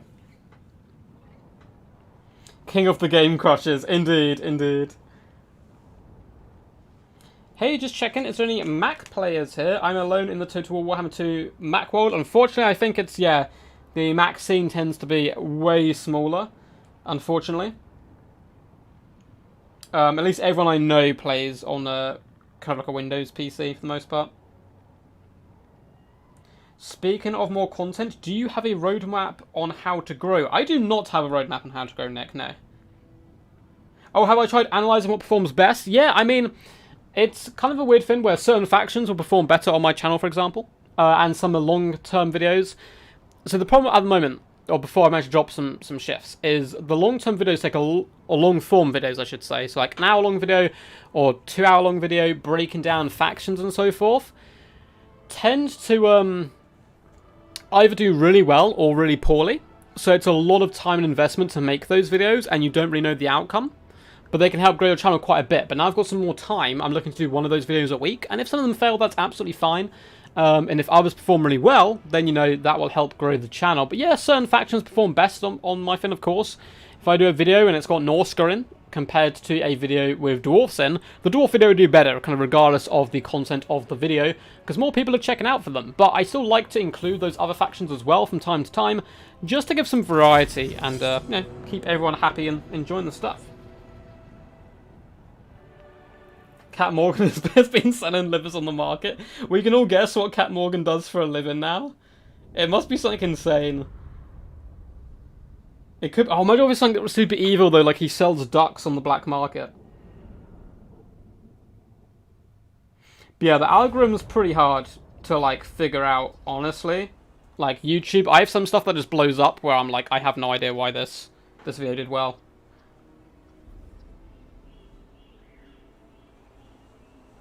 Okay, fingers crossed the players load in this time. If not, we will unfortunately have to move on. We can always add Phoenix King again at the end if it's maybe just these two guys connecting to each other, or if Phoenix King's computer doesn't like this map for whatever reason. There's a couple of maps I can't play on because it just crashes my PC. But it normally tells you beforehand on the bottom right-hand screen that you cannot play on this map. And I've not heard anyone having problems on this before. There's a really funny thing you can do, boy. I think it's these trees. Actually, like, they have, if you plop something here, like, it will fall down. So you can, like, hide units, which is really hilarious. Please, guys. I'm so paranoid now this isn't going to load. He buys and sells duck coin. I love it. Cat Morgan is the spaghetti mafia. The funniest thing, High Elves are the most popular on Logic's channel. Yeah, High Elves are very popular on mine. Yes, we've loaded! Yes! Oh, glory! Praise be to Cat Morgan for blessing us with a load screen. Oh, it's amazing. I need to add that to my vocabulary, where we're just like, instead of like, oh, thank God, I'm just like, oh, thank Morgan. So, for the force of Norska, we have Marauder Horsemen dotted along, including some throwing axes. We have double Norscan Warhounds. We have a Marauder with great weapons, Marauder Berserkers, Skin Wolves. So yeah, a load of Marauders, Marauder Berserkers, a load of Skin Wolves, as is expected. Wolfric the Wanderer on a chariot. Ice, a big fan of chariots. He's of course a green skin main, so he likes Grom the Paunch, and Wolfric's going to be getting brought here as a bit of a Walmart Grom the Paunch. He does have the lovely little shield here, which is very disgusting, but I think very thematic and cool at the same time, which sums up Norscan and Chaos quite a bit. Hunter Champions, Fight or Die, Sea Fang. We have a Shaman Sorcerer of Fire, of course, with Fireball and Burning Head. And just to please, if he's still here, Professor Pone, I don't know if you are still here, Pone, but Ice has done you a favour and he's brought the Norscan Giant. It's not double giant, so I'm semi-upset, but we still have one, which is really good. And he looks horrible. He looks really horrible. Look at him. He looks just disgusting. But for the forces of the High Elves, third time lucky. High Elves so far today on stream, loss, and now we fight.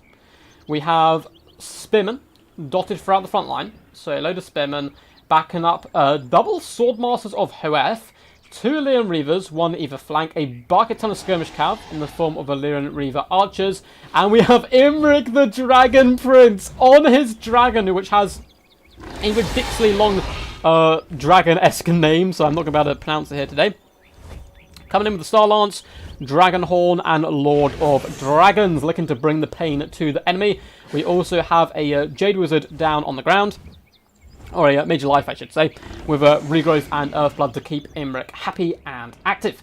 Imric is going to dumpster Wolfric in about half a second if he does manage to land on top of him. The key is going to be forcing away all the Warhounds, and not letting him get swamped by Skin Wolves either, but that fire damage will mean he will do devastating work to those Skin Wolves as well. Ducky, change Ice name to Ice Power Total War. It is the name when he mains Greenskins again. What a man. Professor Pone just like looking on in the sunset. What a man. What a day. Busting out Hodor. He does look a little bit Hodor-esque. I mean, also a little bit like the Giants from Game of Thrones, I suppose. I can't remember the name of the giant from that, but he looks similar. But yeah, they're going to souped up Hodor.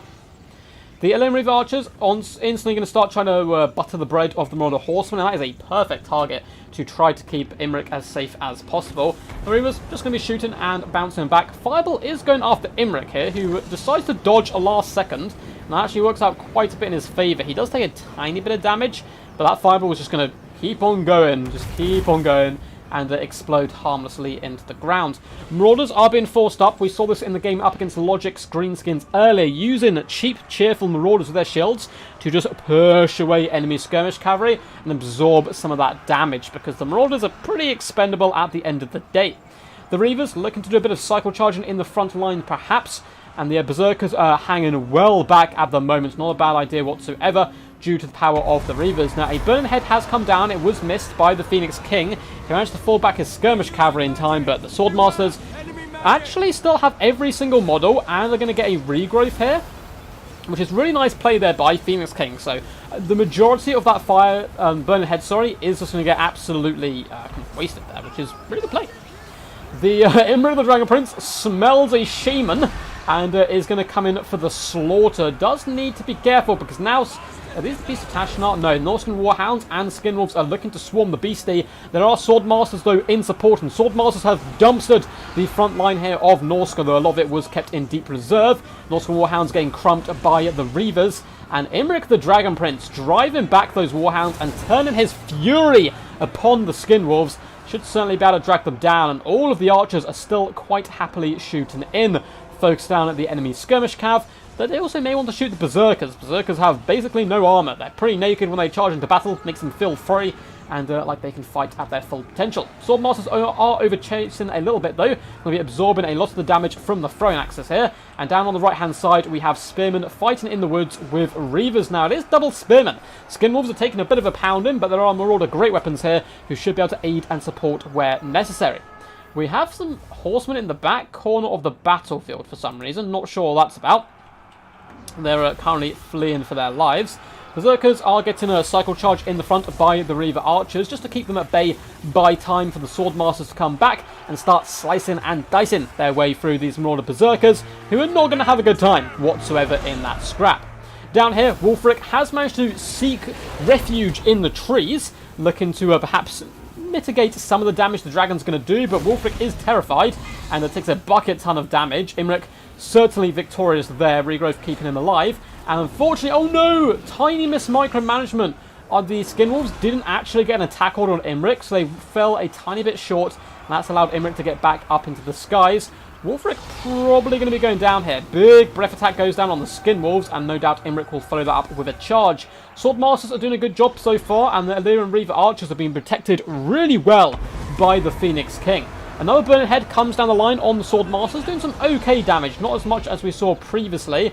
Skinwolves are broken, Wulfric's broken. It is looking a little bit bad for our king, but he has the Professor Pone Gambit still well and truly tucked away in his back pocket. That is the Norscan Giant. We have some Warhounds in the distance, and it looks like those horsemen have rallied. The thrown axes may be the key to getting back into this game if they can support the great weapons. There's still a lot of Marauder great weapons dotted all around the battlefield, and now the Warhounds and Skinwolves are hopping on top of the Reavers. A bit of a misplay here by Phoenix King, but of course he is desperately trying to micromanage his Imric to kill Wulfric, and he has done just that. Reavers are now able to fall back. The Mage of Life going to be running away, trying to secure a little bit of a better position. Swordmasters have done a pretty fantastic job so far. I don't know if they're going to have paid for themselves, but they can certainly destroy basically all of the Norscan infantry. And these great weapons being left out on the side is a bit of a problem right now. But the Shaman Sorcerer fight is rallying around Professor Pone to try to come back and scrap where possible. Name and password. If you are on the list, that's going to be pretty key. It is. We've got a list on Discord. You can't just join the lobby, I'm afraid. But if you're on the list, let me know. The Swordmasters are pushing up at the moment, looking to try to engage with the Horsemen with throwing axes. The Giant is walking away right now, as is the Shaman Sorcerer, just trying to recoup a little bit, because the Norscans take quite a lot of damage right there. Skinwolves are getting regenerated up. Reavers have been forced back, likewise have the Spearmen, so there's a lot of Norscans left alive, and now the kite game is well and truly in effect. How are the Reaver Archers doing? Okay, but running desperately low on ammunition, which could start to cause pretty big problems, because look at the Horsemen. How many ammo do they have? 12 ammunition is pretty damn scary stuff. And Imric can be dragged down by all these great weapons. However, a juicy breath attack coming in could reap some pretty bloody tolls. Warhounds have been forced off at the moment. There's a little rallying Elvish troops as well, including that Mage of Life, probably saving up any more healing for Imric. He's going to have to put this game on his back a little bit. He wasn't able to capitalize on the fall of Wulfric and shutting him down quickly. You wanted to see a load of tear outs and so forth come down, really break the backbones here of this Norscan force. But it looks like the Norscans have rallied quite a bit. They are hiding in the trees at the moment. Ice will need to disengage. You're not allowed to have that many units in the trees for too long a time. There are Berserkers that are attacking and Skinwolves attacking as well here. But yeah, the Norskins do need to start getting a little aggressive. I suppose they have more units outside the trees still. Kind of dotted around, but just a load of them are cowering and hiding. Shaman Sorcerer going to go for the 360 Noskop onto Imric, who does dodge it once more. And I think we still have a big breath attack, which if it goes down, the Shaman will just eviscerate and kill them. The High Elves are really picking apart units here on the flanks. Berserker's going to be going down here. The Horsemen as well, just trying to use up their ammunition where possible, but unfortunately are wasting the majority of their shots here. The Norskins really are taking the high ground at the moment. Reaver Archers are floating around the side, looking... If they can just make the Horsemen waste ammo... I mean, even shooting Swords Masters is probably a waste of ammunition right now, because there is not much here to kill Imric. Of course, the Giant can do a decent job, and likewise can the Great Weapons, if they do hold out for a bucket ton of time. So the lad's saying good luck, have fun. As you'd expect, these guys are indeed clanmates. Wolfric is somewhat usable for sure, yeah. That's kind of the problem with Norska. Norska don't have they've got decent lords, but they just don't have much variety. And it looks like Norskins are going to start to become a little bit more aggressive now, starting to push out with the Horsemen, looking to get a bit aggressive. Reaver Archers floating out to the right-hand side, Spearmen as well are just retreating for now. We might as well see some cycle charging in the front line onto these Great Weapons, just hitting them from the flank there. You can see they're going to dish out some pretty damn nice damage. Reaver's taking basically no damage whatsoever. And now we're going to get an isolation on this other unit of Great Weapons. A rear attack from the Reavers, a front charge from the Spearmen, and Imric the Dragon Prince is going to be able to break them, you'd think here. And this is really bad news for the force of Norska. Now we have a load of Horsemen coming in to throw weapons at them. We've got a Fireball, we have Skinwolves. This is all or nothing now for our current king. He needs to try to drag down Imric, but the Marauders just simply cannot withstand the might of the Reavers, who may now well actually be able to catch some of the Horsemen and drag them down as the Norskins once again try desperately to flee for their lives. We are going to see a regrowth come down on Imric. That is not the best time, and I don't think he still has a bucket ton of health, but chuck him in combat now, I suppose, up against the Skinwolves and delete them from existence would be a good play, because they have managed to pin in the cavalry here. Ooh, a decent amount of friendly fire. Would have saved the breath attack, I think, for the Giant, but again, if he can break off the Skinwolves, Imric will be in a pretty juicy position. Horsemen have returned. They're starting to run pretty low on ammunition at the moment, and in comes Professor Cone, the Giant, and he's going to slap Imric around quite a bit. Imric, of course, will delete the Giant if they fight with Imric on the charge, but he definitely wants to fall out of here for now, fall back up into the skies, and come back in at a later date. And the Norskins are really scrapping for this one quite well. Reaver Archers are going to be charging in to the Marauders once more, just trying to overwhelm them, break them off the battlefield, and all that good stuff. You see a lot of the infantry is just being picked apart here, and the Thronaxes are running thin. Luckily, though, the Skinwolves have been able to regenerate an insane amount right now, because they've just not been pushed by the High Elves. But the cavalry's been used really effectively, breaking off Great Weapons here, and just harassing the enemy where possible. We have even more Reavers appearing once more. Imric does need to deal with this Giant, though, at some point, so cycle charging to death is a good way to go. It will save the Mage of Life Magic as well. The Skinwolves are pretty beat up at this moment, so they're not as big a threat. And it looks like Imric is going to be coming in with another breath attack straight down on that Norscan Giant. That's what I like to see. I think that's what the breath attack should be used for. They're really ripping into him right now, and it looks like Imric may well follow up with a charge or two. But the Great Weapons are winning the engagements up against the infantry, and a load of javelins and thrown axes do come after the mighty Imric. The Norscan Giant does fall down onto the ground. Referee says it's a dive, though, so he's been told to get back up and is trying to fight now. But Imric is an absolute chad, and you can see the Norscan Giant is not having a good time whatsoever. But this has now bought time for the Marauders just to butcher the remainder of the Elvish forces, and the Norskins are actually looking pretty damn good. Look at this Giant go, swinging his mighty axe around.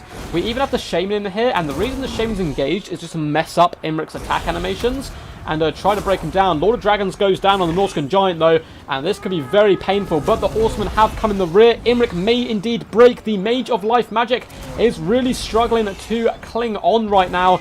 Imric the Dragon Prince looks to be going down in a blaze of eternal glory, and I think the King Ice Power is just about going to claim victory once more. I think this was a missed opportunity. Phoenix King played so well in the early game and just couldn't quite capitalize on killing the Norskins. But is there any chance for Imric? Maybe if he kills the Giant and gets a big tear out, but there's a lot of healthy forces left. Major life does go down. Imric is wavering, and that is going to be game. What a scrap. Probably my favourite game so far of the battle. That was amazing. That was amazing. Dragons can be good in some matchups, for sure. For sure. They're quite risky, but they can certainly do good work. I mean, Imric today performed amazing. He's very expensive, but over 16k damage dealt, 3,445 damage value, and 50 kills is really quite good work. Spearmen across the board did okay. Swordmasters were quite nice. Apologies for the sirens outside my door, by the way. I live right next to a hospital as well as a police station.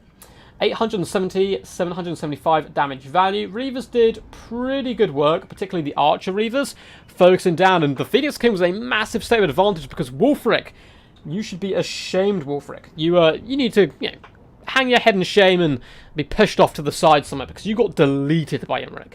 1,000 damage value on the Shaman Sorcerer 5. Of course, Fireball just over and over again is very powerful, and the Great Weapon Marauders did amazing. Amazing. 1,150 damage value. The other two, nearly 700. 491's not shabby. Berserkers did okay across the board. The Skirmish Cav did really well. 690 damage value, 1,200 and 583. Skinwolves 1.6 and 1.3 damage value. The Giant just shy of 1,700 damage value. Imric, I think, got really unlucky though. I don't know if that was just me. It seemed like he missed a lot of his attack animations and couldn't drag down the Giant there. Swordmasters are great versus Norska. Good luck. Show them Elven power. Giant OP. It is true. It is true. GG, well played. So, up next we have the Emperor. And then we've got Natwick. And then we're back just to, I believe it's Complex Slayer after that. And the normal list of Finns. So, let's go. Let's go Troll Country. We haven't done Troll Country yet.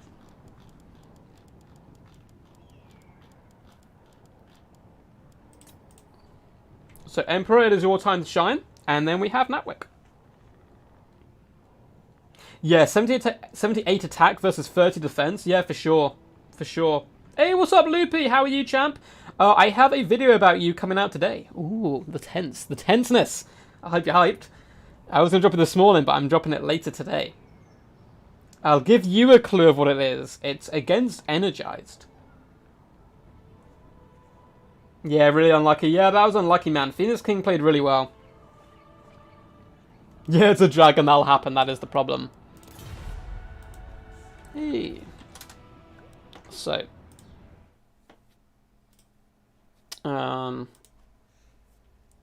One more game, then you will be up. Cool. Just going to make sure Natwick knows what's up as well, so you can quickly hop in after this one. Boop.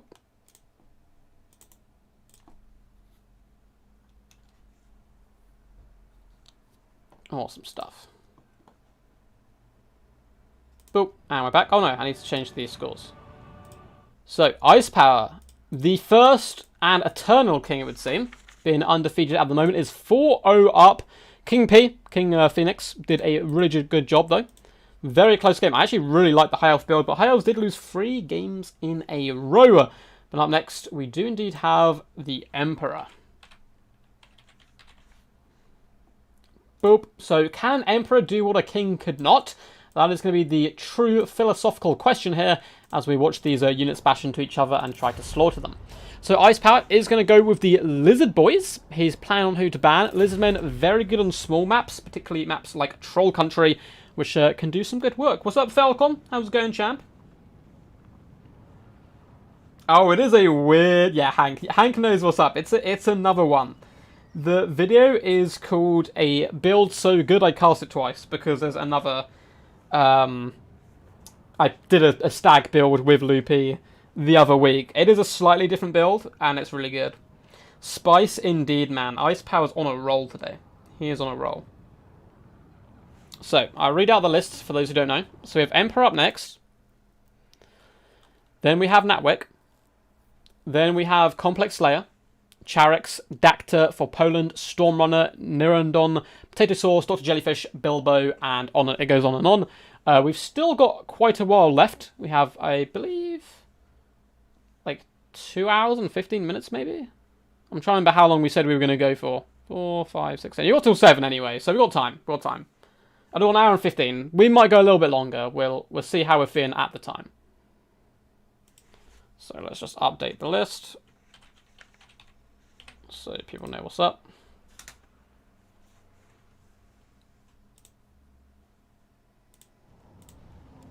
And get this guy's going. Ready whenever you are, my friend. Oh, your Empire. Yes. Okay, so Empire. So it looks like you went Lizardmen, Band, Dwarves, and Tomb Kings. Which is not a bad band whatsoever for Lizardmen.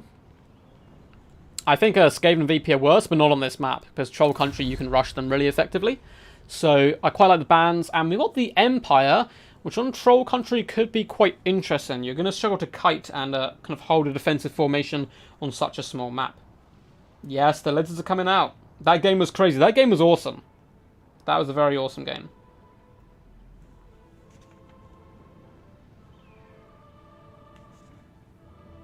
Meme builds are the only way to play for me at the moment. Loopy, you're a mad genius, man. You make a meme build look like a kind of an S-tier meta build.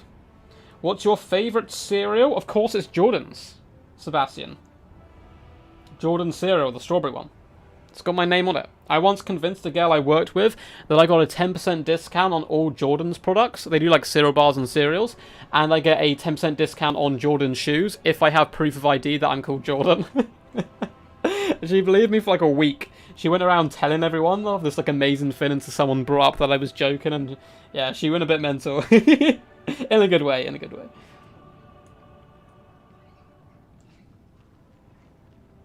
Yeah, ISIS is starting to run out of factions. You can only play a faction once. And he is on a hell of a win. The hell is Jordan's. So my actual name, for those who don't know, is Ducky. But my human name is called Jordan. So, shock, spoiler alert, I don't know if people know that or not. So yeah, the Jordan's products. They do like granola bars and that kind of stuff. It's actually really good. Favourite football club? Stoke City. CJ, of course. Of course. I love these random questions. I love them. Reese's Puffs. I don't like peanut butter. I believe that's what Reese's are. Ready whenever you are, my friend. It looks like he's prepared. Ice Power is delving into some factions he plays less often. Personally, I would like to see Nakai right now. Or an Ancient Croxagore. Represent that, the XMT particularly hard. Rubberduck is a girl? I'm afraid not. No, Rubberduck is a guy. I am a geezer. Cheerios are good as well, of course. Yeah, my human name is Jordan, yes. But obviously, my actual name is a Rubberduck of War. That's what it says on my birth certificate. That's what it says on all my legal documentation. That's why it took me so long at A&E, because I went in there and they're like, why are you not a vet? Like, you're a duck. And I was like, I know, it's confusing. They're very confused. You're European, you've never heard of Jordan's cereal. Where are you guys from? It's like the best cereal. Have a little bit of water there.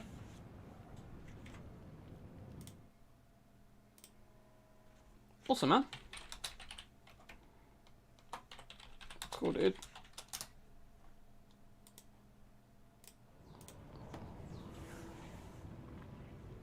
Yeah, man, you're missing out. It's good. Stab, stab, squeal, squeal.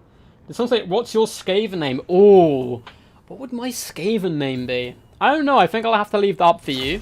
You know how, like, Skaven sometimes really badly disguise themselves as, like, other creatures? Can I be a duck really horrifically disguised as a Skaven? Like, I've got a little, like, storm vermin hat on or something, but I'm, like, quite obviously a duck. I just get away with it because Skaven is so preoccupied with backstabbing everyone.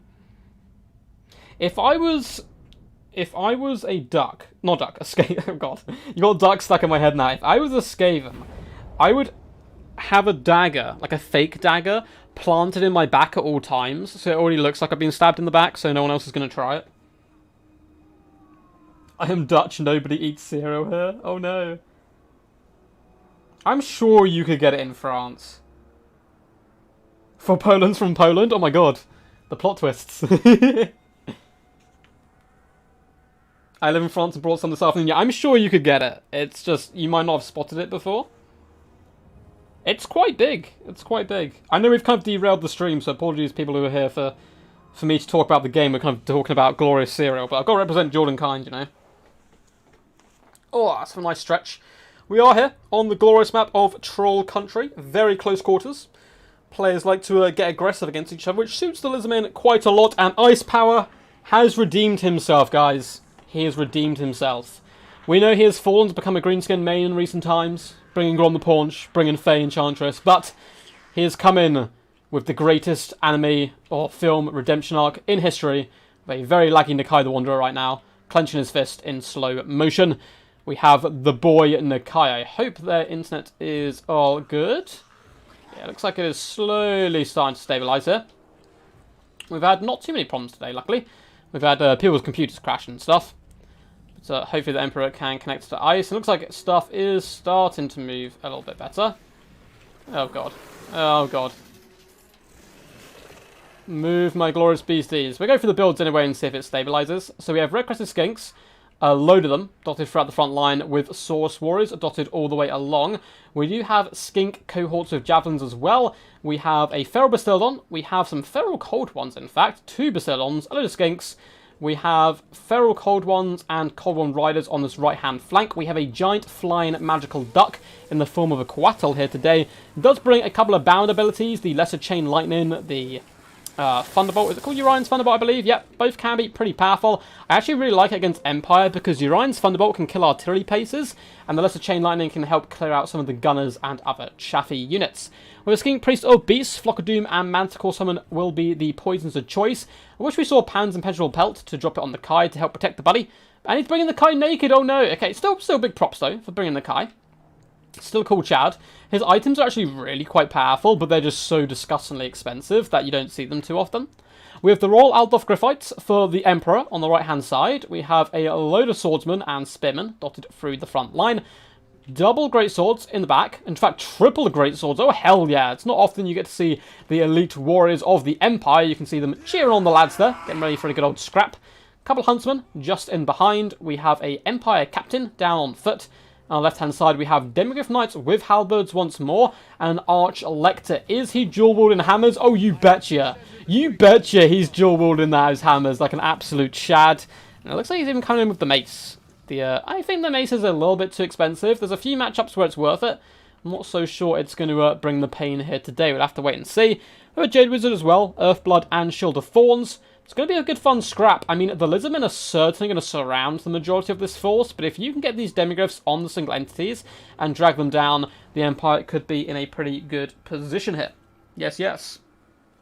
It is super convenient, Dacta. I would agree. I would agree for sure. We are more duck-like here. We eat bread. Oh, yeah, bread's really good. I know I'm a duck, so I meant to like bread, but generally bread's amazing, like toast. I don't know if you guys do this. I always go through, like, phases of eating stuff, and there's a phase in your life, and if you haven't had it yet, you will, where buttered toast is, like, the greatest thing in existence. Yeah. Very laggy. Seems to have stabilized a little bit.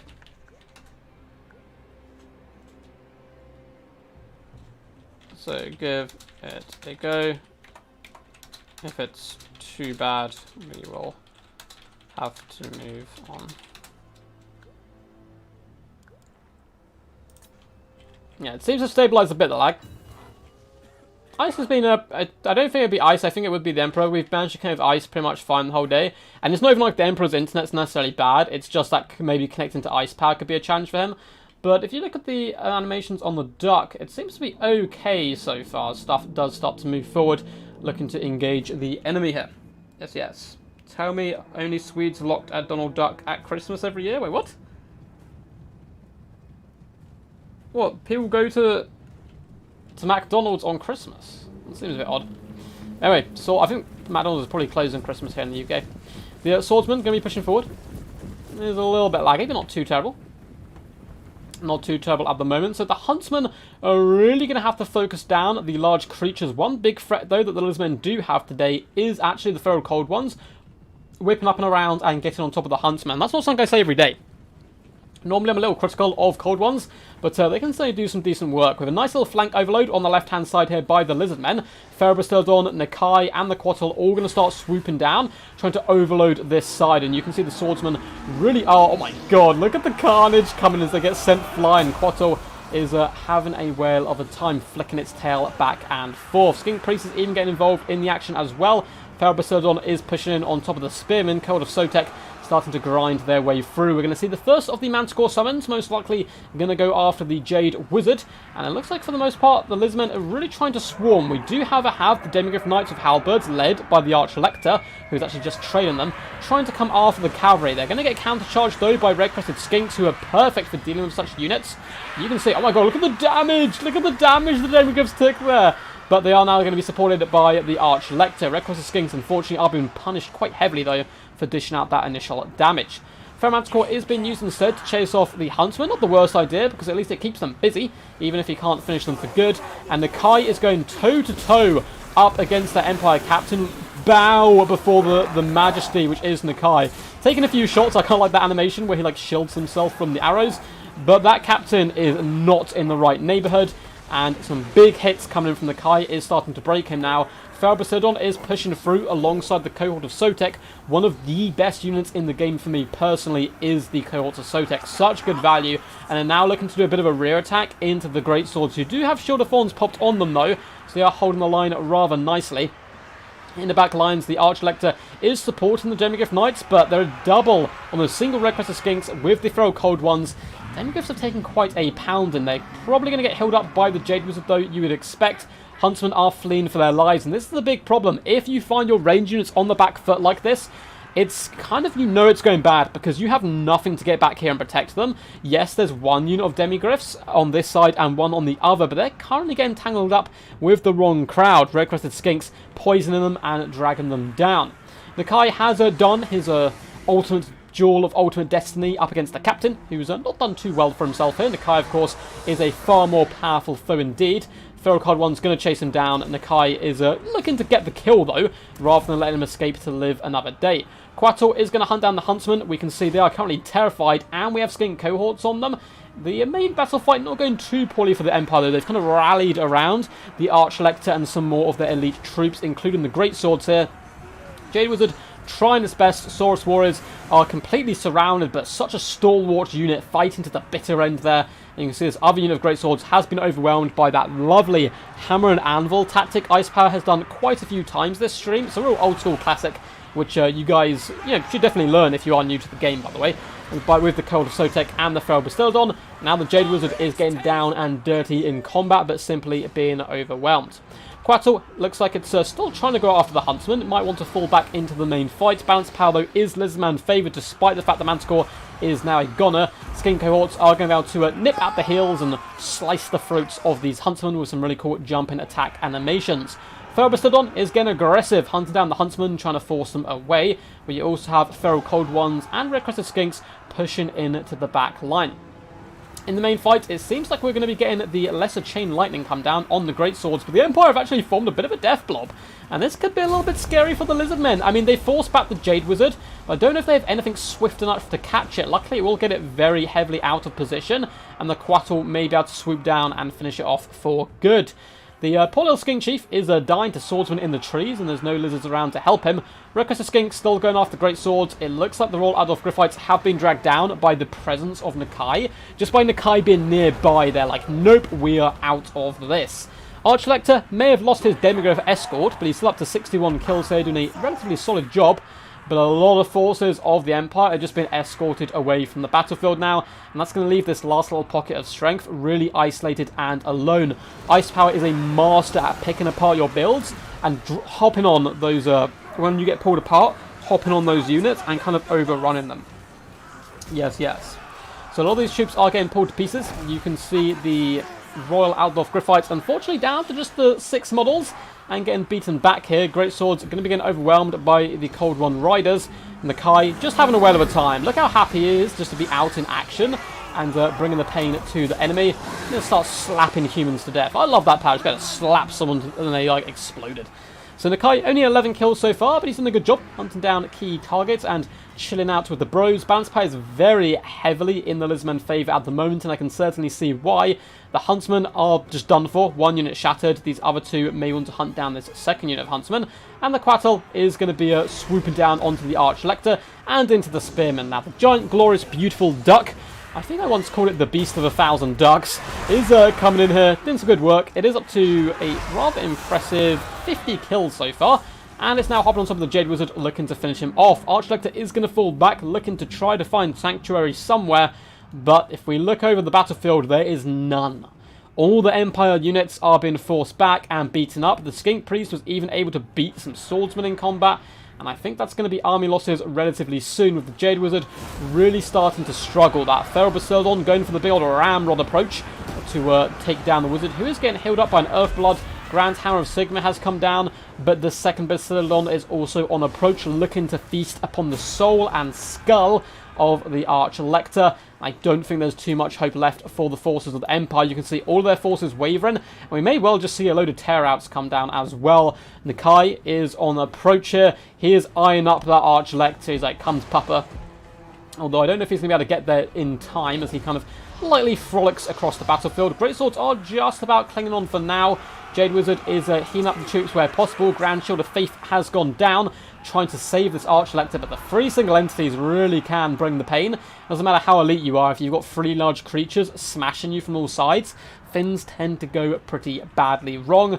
Greatswords do break. It looks like the Spearmen as well are terrified and running, and the Archlector doesn't unfortunately get to meet Nakai. He's one swing and attack animation from Nakai, which unfortunately does indeed miss. Jesus, looks like it's not even tea. I think you're smoking it. Good times with the spirit of the old ones. No idea what we're talking about, man, but I absolutely love it. I absolutely love it. I hope you guys enjoyed that game. That was some really awesome stuff. A Pyrrhic victory there for the mighty Ice Power. Did manage to overwhelm the Emperor, and I think it was actually pretty dominant in the end, because the Bastiladons are both healthy. Quattle, 1.4k damage value, doing good work. The Cold Ones, 630. Good cavalry pressure all around. The mighty Nakai, only 786 damage value, but was basically full health at the end. So I say that is a win for the boy Nakai. Skink Priest the Beast, only 79 damage value. Little Skinkies as well. We've got 963 damage value on the Red Crested. Saurus did pretty solid. 1.5k on the Court of Sotek. Once they pushed into that back line, so the Demigryphs were kind of committed to those flank engagements early on. If they had kind of sat back to protect the Huntsman, I think it would have been a better time for the Emperor and kind of countercharge the enemy rather than trying to whip around the back of the Lizardmen, because they've got no backline units to harass anyway. Still, 1,900 damage value is not too shabby. Huntsman did okay. Greatswords kind of just got overwhelmed, unfortunately, and swarmed from all sides. And once again, I need to illustrate, if you're a Lizardman player, going wide with a couple of heavy hitters is always good. Red Crested, Saurus Warriors for a front line, a couple of Skinks with Javelins, and as we saw here, the heavy hitters in the Bastiladons, Quattle, and Nakai the Wanderer.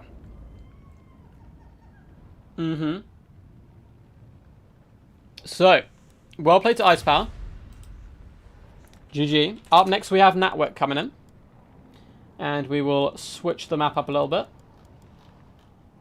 Let's go for the Organ Shard.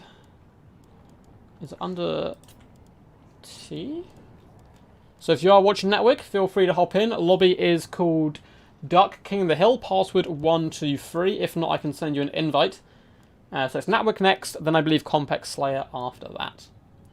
So let's quickly try and find it. There it is, the Organ Shard. I have no idea what's going on in chat. I'm so confused. I'm so confused what's going on. I think people are happy to see Nakai, though, which is good news.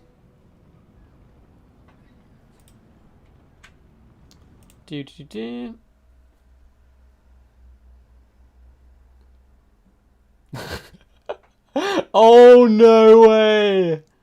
No way! So Network's actually made something we can use? Hansik, I need to save this image.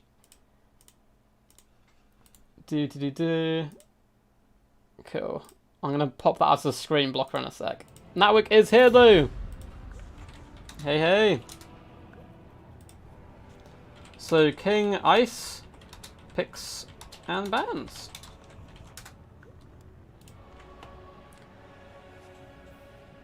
So the mighty Natwig has been helping me behind the scenes with a really cool event that we're going to be doing hopefully in a few months' time.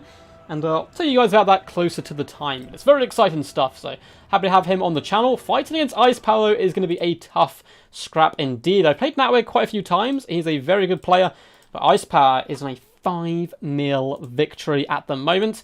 Who can stop him? We'll have to wait and see. But up next, it's going to be Natwig trying his best. And after that, I believe, it shall be Complex Slayer. Let's double check. Let's double check. It is, yeah, Complex Slayer, then Charix will be after that, and Dacta. Good stuff. Oh, yeah, that is Rowler. Good stuff, good stuff. So, let's see if I can get this up. Really running out of factions here. Indeed. He still has the Dark Elves, though. I don't know who he's saving them for. I feel like he's trying to save them for Dacta, maybe. I feel like Ice may fear the Dacta.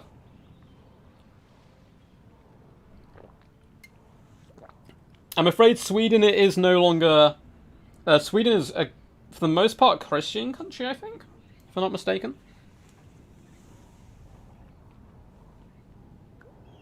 Ice Power equals broken stream. I have not been smoking, I swear. I hope you like the picture. Oh, I'm going to get the picture up. Getting it on stream now. So, you know, we were talking a little bit earlier on about if I was a Skaven, what would I look like and what would my name be? It seems like Natwig was listening and he's designed a picture for us. So let me see if I can find where I've saved it. And I can showcase it to you guys. Oh no, where did I save it to? It's not there. It's not where I thought it was going to be.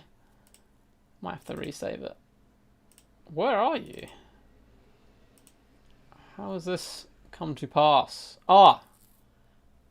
Boom. Hopefully you guys can see this. So this is me as a Skaven, if you didn't know. I think it looks pretty lifelike, personally. It's kind of my vibe. It's kind of my vibe.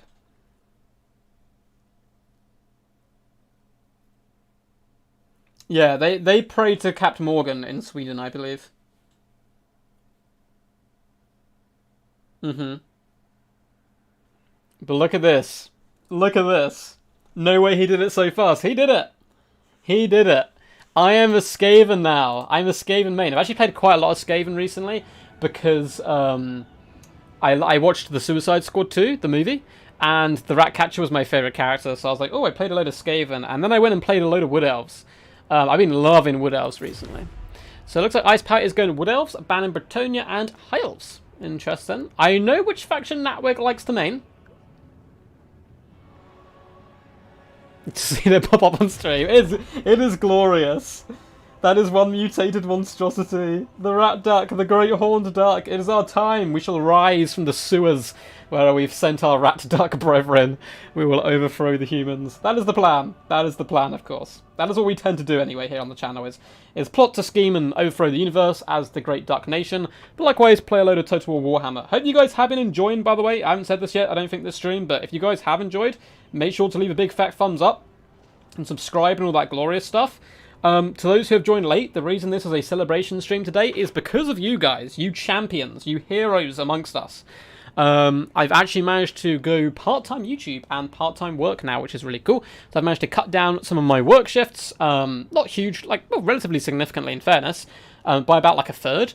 So that's really good news, and it means I'm going to be bringing you guys even more content. You're still going to get the same amount of videos we're currently getting, but plus on top of that, hopefully an extra stream a week, or if it's not a stream, an extra long video, kind of like an hour to a 2-hour video with faction guides, breakdowns of battles, and that, and you know, all those kind of long film videos, which are a little bit risky to put out because sometimes they flop, sometimes they're really successful. But now, because I've got a bit more time on my hands, I'm very excited to bring that stuff to you guys, which is really cool. And that's down to you guys who, you know, tune in, watch my stuff, and support the channel.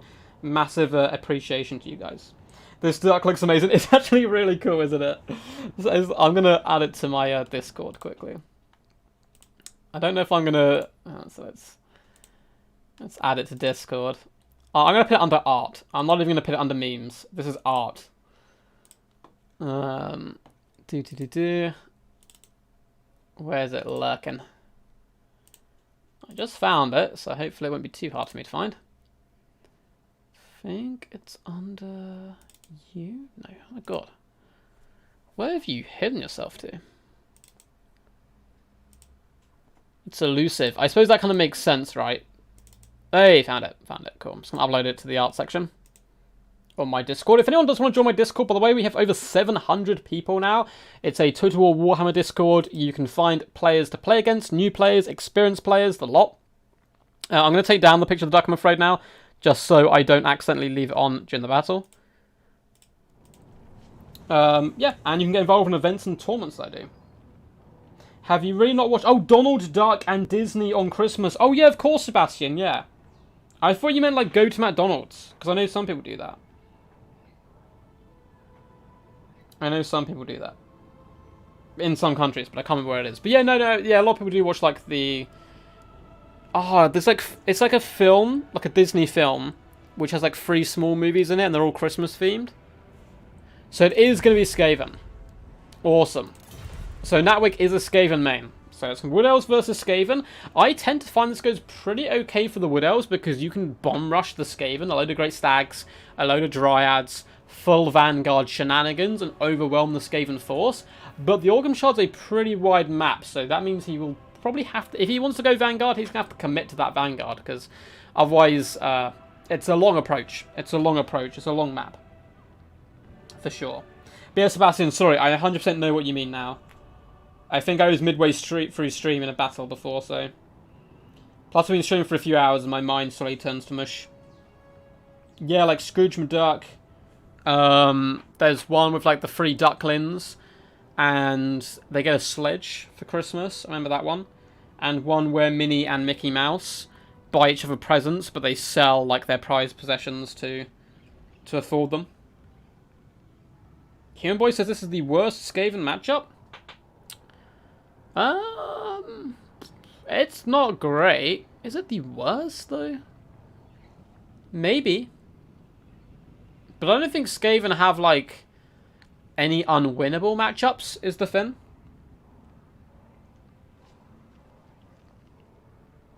Left after the first battle and Ice is still here. Yeah, Sedaine, man. Ice has been on fire so far. He's up against Natwick, though, who's going to be a tough test. We then have CJ popping in afterwards. You'd say the worst matchup is Vampire Counts or Chaos. They also both can be tricky. Chaos can be very good against Skaven, from what I've seen before in the past. Vampire Counts is a matchup as well. I see a lot of Skaven players lose. You can Rattling Gunner everything to death, but summons are a pain. Yeah, that's a pretty rough one as well, if I'm being honest. But Wood Elves is, again, not Skaven favoured. It's definitely Wood Elf favoured.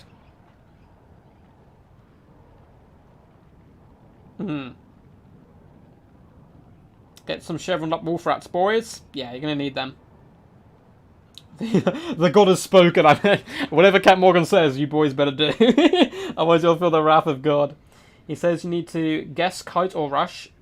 Yeah, that's the thing. So there's 2 ways the Wood Elves will play this. They will rush or they will kite you. Icepower will most likely go for rush, I would assume, or maybe a mixed build. Because I feel kite is a lot more risky for the Wood Elf point of view. So I think rush is what you normally do see, but you can certainly counter the rush. I mean, Triads can do good work, Storm Vermin can even do good work. Storm Vermin are actually quite popular this patch.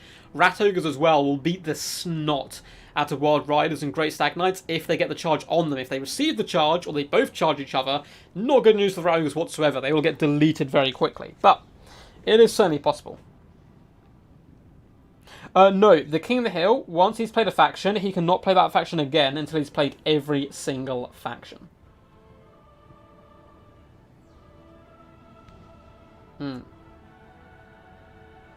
So, Icepower has played... I mean, we need to do a recap of everything he's played. He hasn't played his beloved Dark Elves yet. I do honestly think he's saving them probably for Dactyr.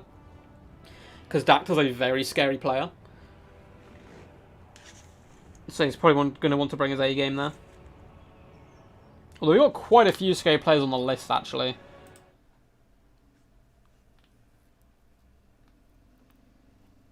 Let's have a little look at the King of the Hill list. So yeah, we have Complex Slayer after this. We have Charix, Dactyr for Poland, Stormrunner, Nurendon, Potato Sauce, Dr. Jellyfish, Bilbo, and Prajartron. We still have 45 minutes. I might push that a bit more to an hour, so we'll try and get in as many as possible.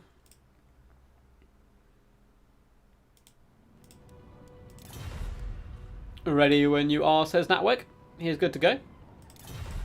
I'm excited. We're not using Ent Ladder Pool today. It's a fine map. It's really large, likes to roll in terrain, but it's even. And honestly, as long as maps are even, I do not really mind what the outlook is. Because tournaments get a little bit stale, I think, sometimes, with people using the exact same maps over and over. And they're used, obviously, for good reason, because they're well balanced. But a lot of them are too open, and there's kind of like no terrain features, really. So I do like mixing up sometimes with some of the more unique and insane maps. Likewise, the Balavitsa, I think, is a really fun map. The deployment zone's pretty small, but it's even. So, you know, you gotta do what you gotta do. Yeah, they show the exact same cartoon every time. It's a movie. But there's a movie with it, but it looks like there's a different one as well that Sebastian's talking about.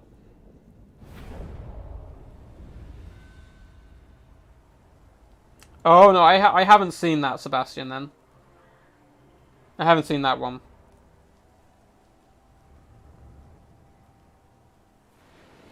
So, I believe this map is meant to be in the Warhammer version of Britain, and I am British, and yeah, looks like it's bleak and raining. This is pretty much Britain.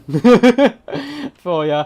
And a rather large map. So we've gone for the rush build, of course, for the forces of the Wood Elves. So I'm going to let them sort out their deployment zone first, because he's probably going to bounce around quite a bit. And oh my god, this is beautiful.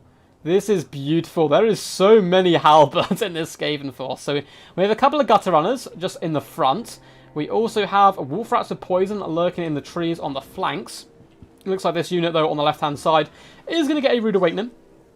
Dryads will be able to gobble them up quite nicely, but if they're like a quick micromanagement by Natwick, he will actually be able to circumvent and shut down the Deepwood Scouts rather effectively. So double gutter runners, we do have the Avalanche Mortars, regiment-renowned Death Globe Mortars themselves. Council Guard, we have a load of Storm Vermin with halberds, double Eshin Triads as well. We have Skaven Slave Spears. This is a really cool build. We have Chieftain on foot. Look at this lad just vibing in the water right now. So a Chieftain with his Guardian, a Plague Priest, probably coming in with, Plague, Vermintide, and Pestilent Breath. Hopefully we get to see Plague in action. It's got a really cool animation. And we have the Death Master himself. Very risky because, of course, Wood Elves have a ridiculous amount of punch. They are the ultimate glass cannon faction. And they may be able to snipe him out quite quickly. But, likewise, if he hops on top of a Wood Elf character, the Wood Elf character is just dead. Doesn't really matter who it is. For the Mighty Ice Power, the King at the moment, we have Dryads dotted all the way along. So back a ton of Dryads, double Glade Riders, and this could be a big problem for the force of Skaven if they cannot protect their mortars. We have 4 units of Deepwood Scouts. Unfortunately, no Swift Shiver Shard, which I'm a little bit sad about because they're such a fun unit. We do have 1 Waystalker in the back here with Arrows of Kurnos. We have a Tree Man, once again trying his best Professor Pone impression. The Mighty Tree Man looking pretty grim and scary today. A second Waystalker as well, so double Arrows of Kurnos is quite useful. And up in the skies, we have a Spellweaver of Dark Magic coming in with simply Soul Sealer. So, in other words, the Wood Elf version of Marathi. Should be a good fun game. I'm excited to see how it goes. Very excited. I actually really like this map. I know some people were saying in chat they don't like it, but I think it's pretty cool. I think it's pretty cool and thematic. Both sides, relatively even. Trees on the right-hand side. Lovely little hills as well, trying to mess up range. It's pretty cool stuff. You get Christmas cards from characters. I feel like Sebastian's like on some kind of trip that we don't know about. he's on a certain bus, and we're not on that bus, Sebastian, I'm afraid. I feel like you're having like a fever dream or something of your childhood right now. This is going to be some good fun. Ready when you are. Awesome. Good luck, have fun, lads. And we do rumble those poor wolf rats. They're about to get jumped hard. They very quickly try to maneuver away. Glade Riders, though, trying to catch them from both sides. Run, little ratties, run! But yeah, they're going to break instantly. That's really unfortunate. That's just a load of money down the drain, basically, unfortunately, for the forces of Skaven. Looks like they are going to be repositioning their forces a little bit here. The Poison Wing Globadiers are going to need to trade fire as quickly as possible. Gutter Runners are pushing up, though, looking to drive away the Deepwood Scouts, which, of course, is a really good idea. And it does look like the Plague Priest is the focus of attention from the Way Stalkers, but that mortar is going to start reaping a bloody toll on the Deepwood Scouts. Yeah, you have skirmish formation, we have spread shot, so it doesn't really matter. A lot of those Deepwood Scouts going down there, and it looks like the Spellweaver is being forced back. Good pressure already from the mortars there and Natwick. We do have Eshin Triads looking to engage with the Glade Riders. Needs to be careful though that they don't circumvent and move up and around and behind the Avalanche mortars themselves. And looks like we're getting a bit of a 2-for-1 bargain here. Deepwood Scouts have stacked themselves on top of each other, taking quite a bit of damage. Council Guard vibing. It looks like we can get a fat Soul Sealer coming down though, catching the Plague Priest, the Chieftain, as well as all the Ratties. So good work there by the Spellweaver of Dark Magic. Glade Riders have pushed into the back lines. Now we do have some Wolf Rats back here, as well as the Triads trying to block the way and protect the Mortars, who are already up to 21 kills. And it looks like they're now raining fire down upon the Dryads, doing some pretty good work. And that is the aim of the game so far for the Skaven, is protect those Mortars at all costs, because they're going to need them. The Eshin Triads, it seems, have been revealed somehow. I don't know how. Wolf Rats, unfortunately, did engage with Glade Riders, and Wolf Rats of Poison in numbers can do good work. They're trying to pin in the Glade Riders, and help is coming. Eshin Triads with concealment bombs popped. The ultimate sneaky Ratto play. They drive in. If the Wolf Rats can hold, the Glade Riders will die, and it looks like they are just about holding. Nice play there by the Skaven player as the Storm Vermin hold back the enemy battle lines rather effectively, and some beautiful mortar shots coming down the line, catching 2 units of Dryads. Well, some friendly fire, of course. It wouldn't be Skaven if it wasn't, but the Glade Riders as well as the Spellweaver are now pressuring the back line because the Eshin Triads pushed wide to try and save the Wolf Rats. They did win that engagement, but they allowed the Wood Elf forces to get into the back line. Storm Vermin are going to be able to hold for an absolute age here, but these mortars cannot afford to go down. Deathmaster Snickich has popped a concealment bomb. He's pinned the Waystalker in place, and he's going all in, Leroy Jenkins style, after the Waystalker. Stabby McStab stab. That Waystalker is going down hardcore style there. Loke's Blessing, though, is going to increase that speed, and in comes the Spellweaver and the Cavalry to try to pin in the Deathmaster, who is very overextended away from friendly Halberd support here. Backline was cleared up, and it does look like the Avalanche Mortars managed to stabilise and stay online. Good play there by the Skaven. And it looks like the Deathmaster, though, isn't a big problem. The Whirling Weeping Blades come into action as he swirls a twirling dance of death, killing a load of troops there, but it's looking a little rough with the Spellweaver and Waystalker here. Waystalkers are not bad combatants at all. Skaven Force is going to have to get aggressive if they want to try to save the Deathmaster himself. Storm Vermin try to push back the Deepwood Scouts, but are getting hooked up on Dryads at the moment. Real fun game so far, as the Wolf Rats do manage to come back. Chieftain as well should be able to pin in the Dryads here, but the Skaven started to be picked apart there by the good micromanagement of Ice Power. The Tree Man coming in, looking to try to clobber Deathmaster Snickich, who is wavering and struggling a little bit. He should be able to get back up on his feet though and flee back to safety.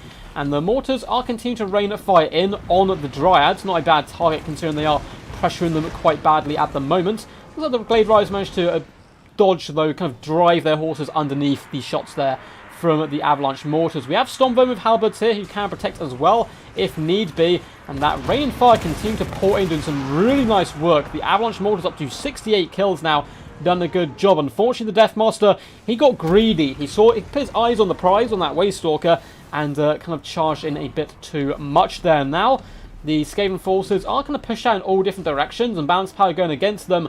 One thing to know against Ice Power, depending on the build of course, but you have to stay quite tightly packed and close together, because you certainly can be overwhelmed and picked apart. He likes his fast mobile troops. Here we can see in the form of the Spellweaver and those Glade Riders. Well played to Natwick though. He is getting his teeth wet in the multiplayer scene, and a good show, and I really hope we see him in some more events into the future. But unfortunately, the knockoff Marathi did manage to seal the victory there. Deathmaster Snickich running for his life. How much damage value did he actually manage to get, though? 664. Not too shabby, considering he got dealt with rather quickly there. Cancer Guard are holding the line here, down just 11 models, and they are continuing to hound the Deepwood Scouts, I should say, into the other realm. But yeah. Try something different. It pays off sometimes. Sometimes it doesn't. Oh, for sure. For sure. It was a fun build, man. I'm new to this this matchup, so just went with Scumlord build. GG, well played. Awesome builds. The mortars did work. Oh no, can't send my message. Snickage, no, exactly. Snickage is like, and peace. I'll tell the lads I did the job and run away and try and hide. I'm 30% on that bus, says Benzo. I love it. Well played to Natwick, though, and Ice Power. Of course, Ice Power, a much more experienced player, but Natwick certainly pin on a good showing with just shy of 1,200 damage value with the Avalanche Mortars. Wolf Rats, unfortunately, going to get run over a little bit. The Storm Vermin, I mean, they held for a long time, but unfortunately not able to get their money back.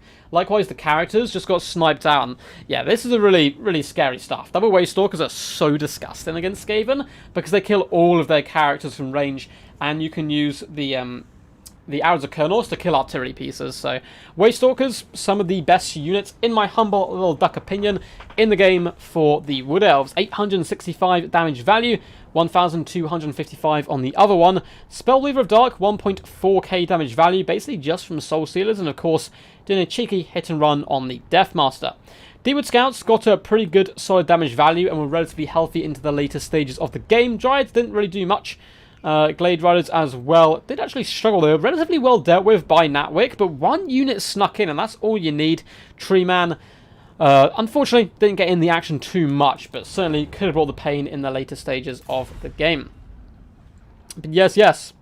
So it looks like we are moving on to Complex Slayer. Let's mix up the map and go Pillar of Bone. Yo. So we'll update the scoreboard, and no one is currently able to drag down the king. He's been the king now for 2.5 hours, I want to say, which is pretty wild stuff. He's on a total of 6 victories so far, and we will be moving on to Mr. Complex Slayer. We'll just call him Complex for now. He's a complex folk, brings a lot of Slayer-esque builds, I hope. Yes. Cool. Got a lot of messages on Discord, but I think they're all good in the hood. So it is Pillar of Bone, Ice to pick, and bam.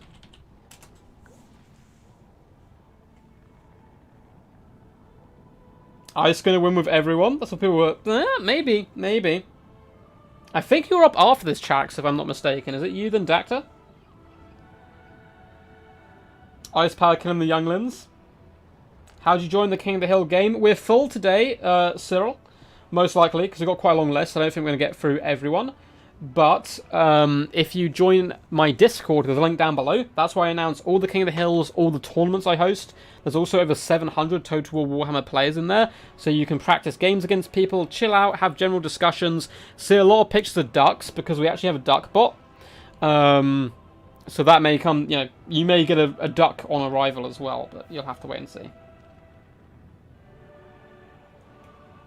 But yeah, there's a link to my Discord just down below. The budget Marathi, of course, man, of course. You can't help it. You can't blame him. Those poor mutated doggo fins, indeed, Jeremy, they did get dragged down, unfortunately.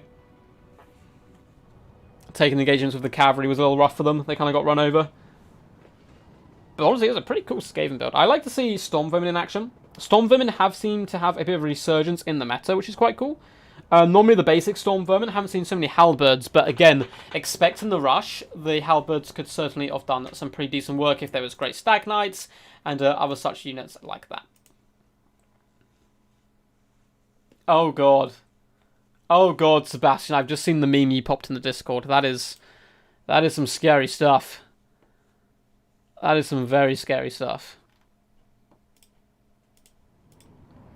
So it looks like Ice is contemplating, thinking what to do, planning and scheming.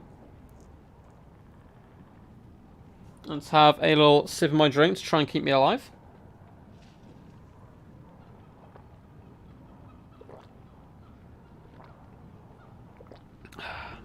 That be the good stuff.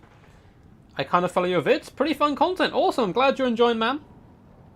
I have no intention of slowing down. So, Ice Power, the green skin main, is whipping out his green skins, banning dwarfs and Tomb Kings. Complex Slayer, very sad about that, as he is a dwarf player. Dowie, well, unfortunately, Caligar, we've only had one dwarf game so far. It was Grombrindle. No, it was not Grombrindle. We haven't had dwarfs yet. Oh no, we haven't had dwarfs yet. That's a shame. Well, Ice is currently the king, so he will play dwarfs only if he's got no factions left, pretty much, Caligar. And he often bans Dowie because, you know, he doesn't know how to deal with them because they're just too cool. They're too cool. But also, he's starting to run out of anti-Dowie factions. He still has Dark Elves, which are very good. And I think he still has Skaven, even. He actually has a lot of anti-Dowie left. I'll take that back.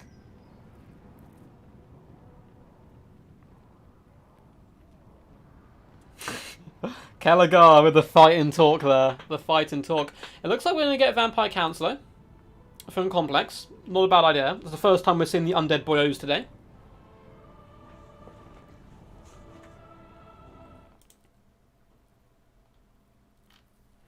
Just checking Discord, make sure we've got no questions or anything. Looks like we're all good. Remember what happened to the last guy who called Ice a greenskin main? The funny thing is, Ice Power has been going since game 1 on an unbeatable streak. He very nearly lost game 1. It was super close. That was tilted on a knife's edge. So the story could have been so different. I guess that's like the butterfly effect. Who knows? Who knows what madness could have unfolded. But yeah, looks like we are going to be getting Vampire Counts. Up after this, I'm just going to double check so the players are ready to rumble. It shall be Charix and then Dacta. So make sure you guys are ready. Where's my drink? There it is. When does Donald Duck come to Total War? I'll have to ask. We can make a petition. Well, my main thing, Sebastian, is I want a single duck unit in the game. That's all I want, man. We need a duck in the game. And then we need a Regiment Renowned version called like the Rubber Duckies, and they just get a yellow colour scheme. I think it'd be hilarious. We're getting basically that, it seems, though, in Total Warhammer 3, which I'm really excited about. Which is like those little chonky birds. Have you guys seen the artwork for them? They look really cool. £10 to anyone who can beat Ice Power Total War. I'm going to have to hop into the game. I'm going to have to do it. I like the name, by the way. Awesome Rhino. I feel like rhinos and ducks would be natural allies. They could be like mounts that they ride into battle.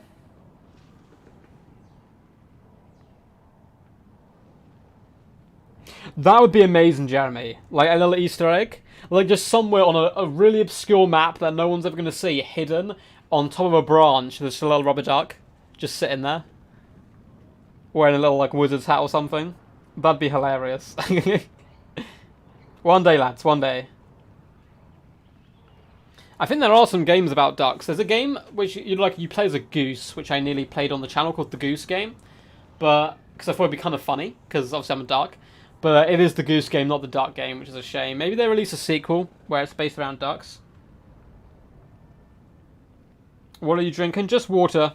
Just water, Sebastian. Trying to stay hydrated while streaming. Because obviously it takes out quite a bit of you from your voice and your energy and stuff. Like a surprising amount. I guess you're just talking non-stop, so that makes you rumble. Let's have a little sip of the drink, though.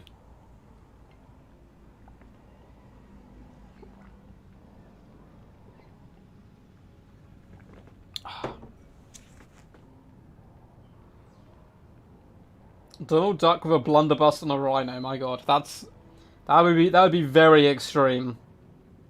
Although, I mean, in the realm of chaos, a lot of weird stuff happens, so I guess crossovers are possible. Did you know there is a 40k character from, obviously, Warhammer 40k, who I believe has appeared at some point in the lore very briefly. And I think it was maybe in the Chaos Waste or something, so maybe we'd get him. Maybe he could appear. Cool. I think they're just contemplating what they're doing. During deployment, in the middle of the zones, you have ducks crossing and the players can't start until they pass. Oh, like, as like the countdown. Like, yeah, if someone presses ready up, it just starts ducks falling across, and when the last duck passes, that's the 0 timer. Oh. Oh, we need to get into game design, Morgan. Torx the Brass Ball says, always stay hydrated. You should indeed. I drink far too little, I think, water than I probably should. But I do try my best. I do recommend for everyone. It's something I'm trying to improve with, though. Looks like Complex Slayer is ready to rumble. Someone get Modder on the phone. So, the question is Ice going to go full Chad Grimgore? Or is he going to bring Grom? That's the question.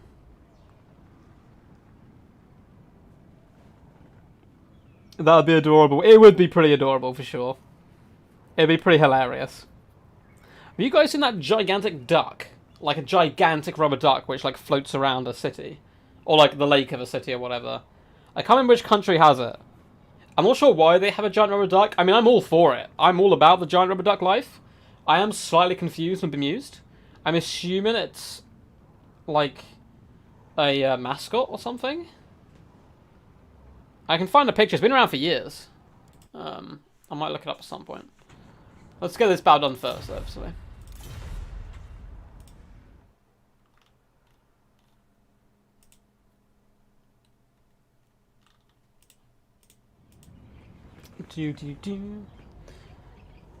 Yeah, Ice Power is the meme king. We'll be very disappointed if he brings Grom. Oof. Oof. Tough words there. If we see Grom, we're just going to pretend like we didn't see him. He did bring Fado Paladin earlier, so that was worrying. And he is a greenskin Grom main, so we're gonna have to see what happens. Anybody but Grom for sure. No, it's like a huge duck, man. It's like, I'm not talking like gigantic, like it's a ship size. It's for showing aliens that we are intelligent and understand humor. I like it. So, do we have him, lads? Do we have him? I'm not gonna say anything. I'm not saying anything. You guys in chat can unleash your fury if you would like. We do have Grom the Paunch leading the battle line. We do have an Orc Shaman next to him, though. He's going to be dancing, trying to do his best Wurzag impression there. Doesn't quite have the same level of dance moves. He has Fist of Gork. He has Brain Buster, looking to bring the pain to the enemy. We have Orc Biggins, Black Orcs, and Savage Orc Biggins, so a nice, decent line of infantry. We do have the range call, Orc Arrow Boys, very crucial in my personal opinion in this matchup, because vampire counts tend to blob. We also have, oh no Durasti Arrows though, which is interesting. We have some Forest Goblin Spy Rider Archers and Morgrub's Mangy Marauders, Night Goblin with Vindictive Glare. Oof, this is looking rough, this build. And that's going to be it. So Death Star with some range support. For the forces of the Vampire Counts, it looks like they're going to be getting rather aggressive here. We have zombies backed up by Cane Wraiths. Oh hell yeah, that's some gangster stuff. We have the Sternsman as well. We have Vlad von Karstein down on foot, bringing a Gaze and a Gash. We have Raised Dead, Invocation Heck, and of course he has his sword, I believe it's called a Blood Drinker. Load of Cane Wraiths, Fellbats in the skies, who are certainly going to have to shut down at those archers. On the left-hand side flank, we do have the Dire Pack as well as the Chillgeist hidden in the trees to shut down the enemy back line. More Direwolves as well in the forests. Go Vamps. Totes worth the £10. See Grom meta get squashed. Bring on the booze. I knew it was going to happen. I knew it was going to happen. It's too late to turn away from 7-0, so bring on the meta. Anybody but Grom. I'm sorry, bro. I'm sorry, Awesome Rhino, we do have Grom today. Good news is Ice can only play Greenskins once, so we won't see Grom, you know, in the next battle or anything like that. Which is good to see. Oh, it travels around. It's been in China, Canada, US. Oh, okay. What's the reason? I'm sure it's advertising something, like a good cause, but I don't know why the duck does what the duck does, you know? It originated in Toronto, though. I love it. I would visit Toronto just to visit that giant duck. Is a pound a euro? No. A pound is not a euro. The UK has its own currency away from euros. Which can be a little frustrating.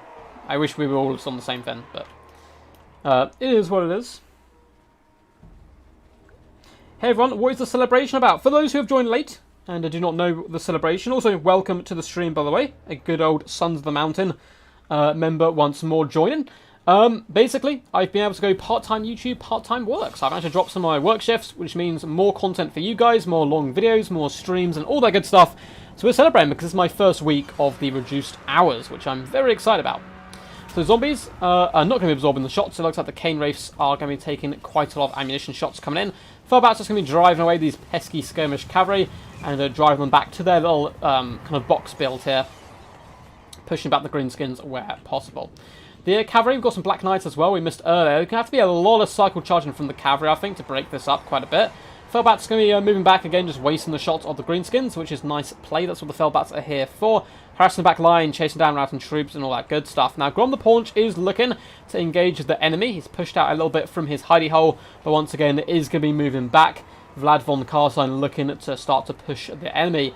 Seeing some lovely little summons in this blob would be quite nice as well, particularly on the Orc Arrow Boys. Though they can fight back relatively effectively, at the same time, they do take a lot of damage. So we're going to see a Brainbuster come down. Unfortunately, it doesn't really catch the Cane Wraiths that much, mainly just the zombies. But still a nice little cast there by Ice. Grom the Paunch is going to be falling back to his little blob. And the Cane Wraiths are on approach. They can actually kind of bunch up on Grom a little bit too much, though, because Brainbuster is scary. They're looking to engage with the front line, and it looks like more Cane Wraiths as well. We do have a Fist of Gork go down on the Black Hawks. The Cane Wraiths need to pull back, because that's giving them magic damage, and they will roast Cane Wraiths in a matter of seconds. Felbats are starting to drop down now into the back line. Direpack and Black Knights looking to try to harass the enemy backline situation. Orc Biggins, though, going for the charge. The Black Knights aren't currently looking to actually hit them. They're trying to overload this side. We even have the Chill Geist popping in as well. Where is Vlad the Dad? That is the big question on everyone's lips. And I have no idea. I think he's here. Here he is. He's dueling the 8-peak loons, which isn't going to be huge useful of his time. Black Orcs are up to 67 kills. That Fist of Gork has done absolute wonders for them. And the Vampire Counts are kind of slapping themselves up against the box build of the Greenskins. And they're not making too many gaps, which is a little bit unfortunate. Direpack needs to continue to try to drive in and shut down the Archer Corps. We do have a really nice zombie summon by Complex Slayer. But now the loons are amongst us. And they're doing some pretty good damage here to the only zombies, I suppose, at the end of the day. Oh, they also hit the Sternsman. Oh, okay, that's going to be disgusting. Yeah, 104 kills and up to 999 damage value there. Blackhawks are trying their best. They're slowly being overwhelmed by the sheer numbers, and it does now look like the Vampire Counts have forced their way into the back line, but it cost them so much to do so. I don't know if they've got enough momentum to keep it up, because now the Skirmish Cav can simply fall back and rain firepower in. Night Goblin Shaman's jumping for joy. Vlad von Carstein, though, may wander over to say hello to him and try to dispatch him as quickly as possible. Orc Arrow Boys are slowly getting their booties handed to them. Vlad von Carstein doing a good job so far, but the magical rush just didn't really pay off, at least not in the initial stages of this battle, because that Fist of Gork was so scary coming in and making those Black Hawks absolute world beaters. I think if we actually come over here, they're up to 1,000 damage value already and 182 kills. That's some scary stuff. War is currently popped. Vlad does lack mobility quite a bit, so he's not going to be able to chase down too many characters. It looks like, though, the Night Goblin Shaman may have flown too close to the rotten sun here and may unfortunately get dragged down. Grom the Paunch is going to start cycle charging Vlad where possible. Skirmish Cavalry is shooting shots into the Chill Geist, just trying to drag them down. Orc Arrow Boys, though, are being forced back. Good play here by Complex. Aggressive play, just ensuring that the Greenskins are constantly running for their lives. And we're going to get another zombie summon as well, maybe trying to pin in some of these characters to allow Vlad to dish out the damage. He's certainly doing that to this poor little Night Goblin Shaman, down to just 1.3k HP. But now Vlad has turned targets. He fancies going after a bigger prize. Master of Beguilement has gone down on the Orc Shaman, who flees for his life from Vlad von Carstein. It looks like we are going to be seeing a Gaze and Nagash go down, clipping the Orc Shaman, doing some pretty nice work. Grom, though, does cycle charge back in once more, pushing Vlad back, but the Carstein Rin means he's going to be taking basically no damage. In the back, the Chillgeists have actually been allowed to catch the Morgrub's Mage Marauders. This is a big misplay here from the Greenskins, because these guys will rip and tear the Morgrub's Mage Marauders to pieces in a matter of seconds. You can see that is just happening. Ice Power, though, reacting relatively quickly, managing to pull back away from them there, though the Orc Biggins were trying to harass them. Good micromanagement by Complex, pulling back the Chillgeist to the safety of the trees. In the main fight here is an absolute grind fest. Vlad von Carstein will fight for an age and a half, and really start to cut his way through the Biggins and 8-Peak Loonies, but he will fight alone, and that's a big problem with Lords like Vlad, like Sigvald. Yes, they can get some ridiculous value, but if you simply ignore them, bog them down in chaff, leave them to the end, they lack mobility, and they kind of get stuck in bad situations over and over again. Does Grom have the highest charge for a chariot? I'm not super sure, I'm afraid. I'd have to double check. I know Setcha would have quite a bit as well, but he does have a lot of charge bonus off 90. Yeah, that's some scary stuff right there. Vlad von Carstein's trying his best, but he is surrounded and outnumbered at the moment. The Chillgeist being forced around, trying to chase down the Goblin Wolf Rider Archers. They're going to move back to engage with the Great Weapons, but as you can see, a Fist of Gork is going to go down on these guys, giving them that magic damage. So every hit's going to be really punishing. You see the Black Orcs do manage to cleave a few of those Chillgeists down, even though they try to pull out quite quickly. Vlad is trying his best, going after Grom, but of course Grom is on the chariot and shall be running away.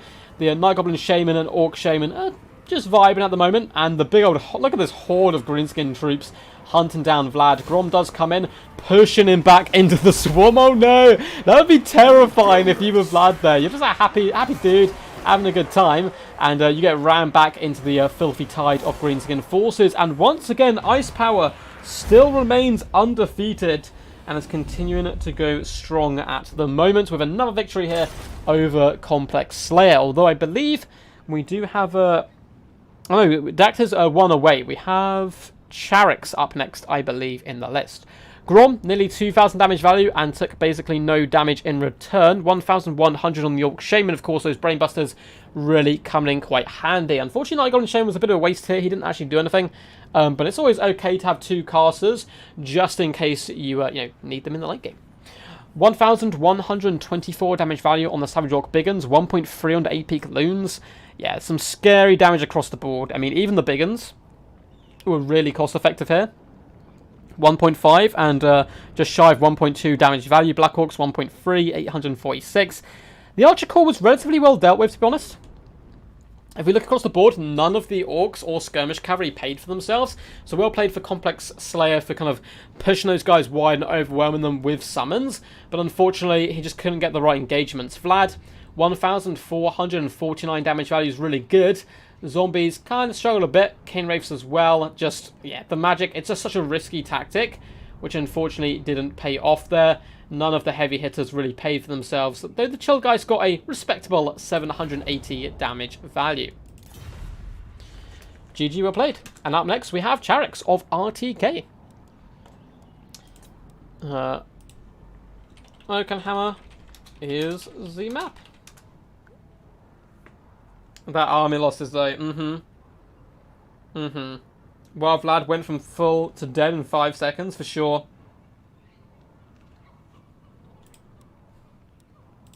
But Ice Power, man, he's trying his best to throw away the meme from his tag there. Bringing Grom, bringing Fado Paladin. I don't know what's happened to the world. It's a sad, dark time. CJ, man, you played a good fight, honestly. It was pretty damn tough. Like, your build, I don't think there's much better you could have done, because the Cane Wraith Gambit is just super risky here, of course. Is Ice just good with every faction? Pretty much. He's a very good experienced tournament player, so he'll have 7 or 8 factions he's relatively comfortable with. He still has his main faction, Dark Elves, but he is starting to run out of factions he mains. But he still has Dark Elves, he still has Beastmen. They're both very scary. So, map is Oakenhammer. Ice to pick, and bam. And let's update the score. So 7 games back-to-back from the Mighty Ice. A true king of kings right now. And we'll have to change the name on the right from Complex down to Charix.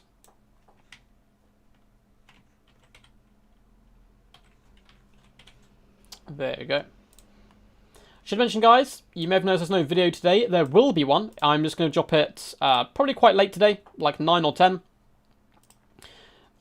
Just so it... oh, I don't know what that was about. So I just got sent a random message. So it doesn't collide too much with the stream, because YouTube doesn't like you putting 2 videos up in one day. Yeah, he does lack dwarfs, unfortunately. He does lack dwarfs. He's been saving them all stream. I could see him using one here, and then one in the next game against you, Dacta. Because most people in the multiplayer scene, if you see Dactron in the King of the Hill list, you try to avoid that, because it's going to be a tough fight. So I reckon he's going to bring the big boys. So he's bringing Beastmen here. So I assume he'll bring Dark Elves next game, but we'll have to wait and see. Ice Power is going to Beastmen, banning Dark Elves and Lizardmen. I knew you'd go cows. We might get some dwarfs here. We might get some dwarfs. He's hovering over it for now. He's going to go Vampire Count, so we're getting some more Count action.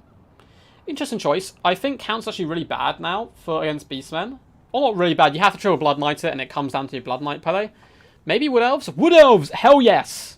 I love Wood Elves. Recently, Loopy, Ronin, and Dacta, if I ever see replays from those guys, where it's like a Wood Elf play, particularly Loopy's right now, with the games he's been sending in, I get the urge to play Wood Elves. And I've been like binging Wood Elves recently. It's really good fun.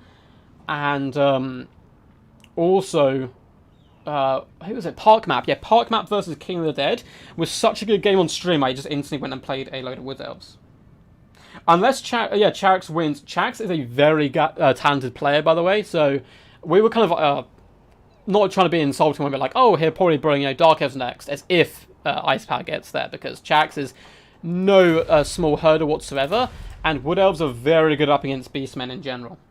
It's banner rules, so you can bring 2 Tuskor Chariots, the units, and you can bring 1 single entity Tuskor Chariot, but that's it.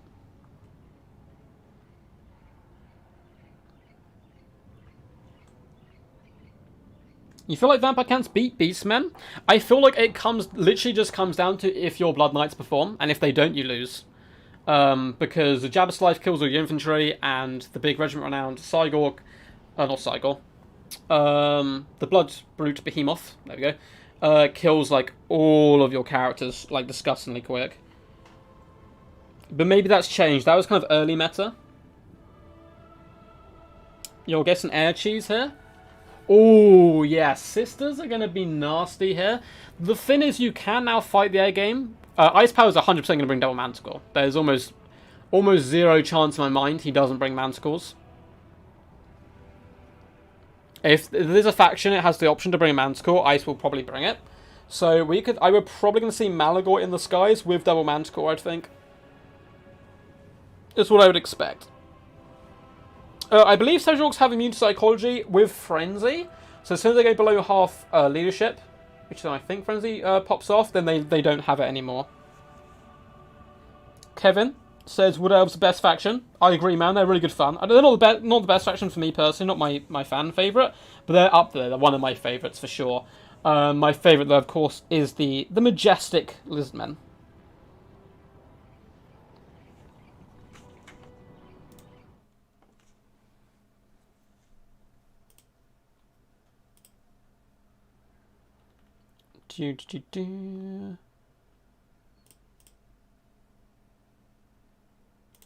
Man, I'm feeling it in my stomach now, guys. I'm getting hungry. If you're new to my streams, this may surprise you, but yeah. If you've seen a lot of my streams, towards the end of streams, I always get like ravenous. And I don't know what food. Oh, I'm doing a spaghetti bolognese tonight. Delicious. It better be Torx, says Torx a brass ball. Man, Torx, Morga's been like stepping on your turf recently. He's been commenting a lot under my videos. He's like, oh, Morga the Shadow Game's best. I think Torx needs to go show him a lesson or two.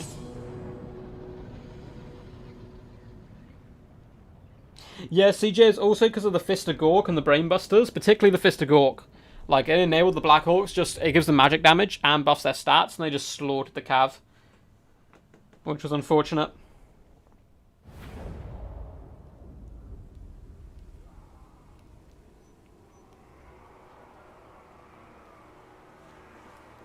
Let's have some more water to keep us going.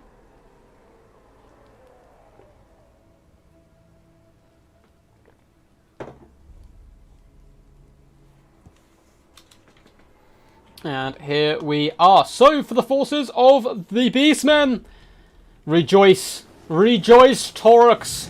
You are here. I don't know how you're in chat and fighting at the same time, but it seems like you are. We have Taurox the Brass Bull, Bray Shaman of Wild, coming in with the very, very powerful Traitor King. We have a Bray Shaman of Death as well, with Spirit Leech Spam and Doom and Darkness, I believe it is. No, Aspect of Dread Knight, there we go. Both looking awesome. I love the fact their robes change colour depending on their lore of magic, like the High Elves do. We also have Tuskor Chariots, 2 of them in fact, double Manticores up in the skies. We have Centaurs and Chaos Warhounds, so a load of cavalry potential. We do have triple Ungor Raiders and a load of Ungor Spearmen dotted through the front line, so pretty cool stuff. Pretty cool stuff. For the forces of the Wood Elves, we do have Wild Riders. It looks like double Wild Riders and Sisters of Thorn on the right-hand flank, who do come in with the Curse as well as Shield of Thorns, which are really nice abilities, actually. I think Sisters of Thorn are quite underrated. We have a load of Eternal Guard dotted along the main battle line. We have a Spellslinger of Life with Awakening Wood and Earthblood. We have Way Watchers. Triple Way Watcher build against Beastmen. That's really interesting, actually, because they're going to be able to kill a lot of the chariots and manticores if you can protect them, but protecting them is going to be nigh on impossible. We do have a Glade Lady to help support in that because she has the prey on a framer, which pins enemies in place. She has Arrows of Kurnos, and of course she's on a freaking dragon, so that can dive down and do some pretty good work. This is going to come down to, can Chariots protect the Way Watchers? You just have the phone on you, perfect.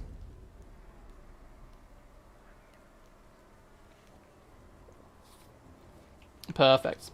We're going to go for a little while longer, but yeah, we'll definitely get Dak Terrain. We'll probably do 2 games after this, and then we'll have to stop. We were meant to stop at 7.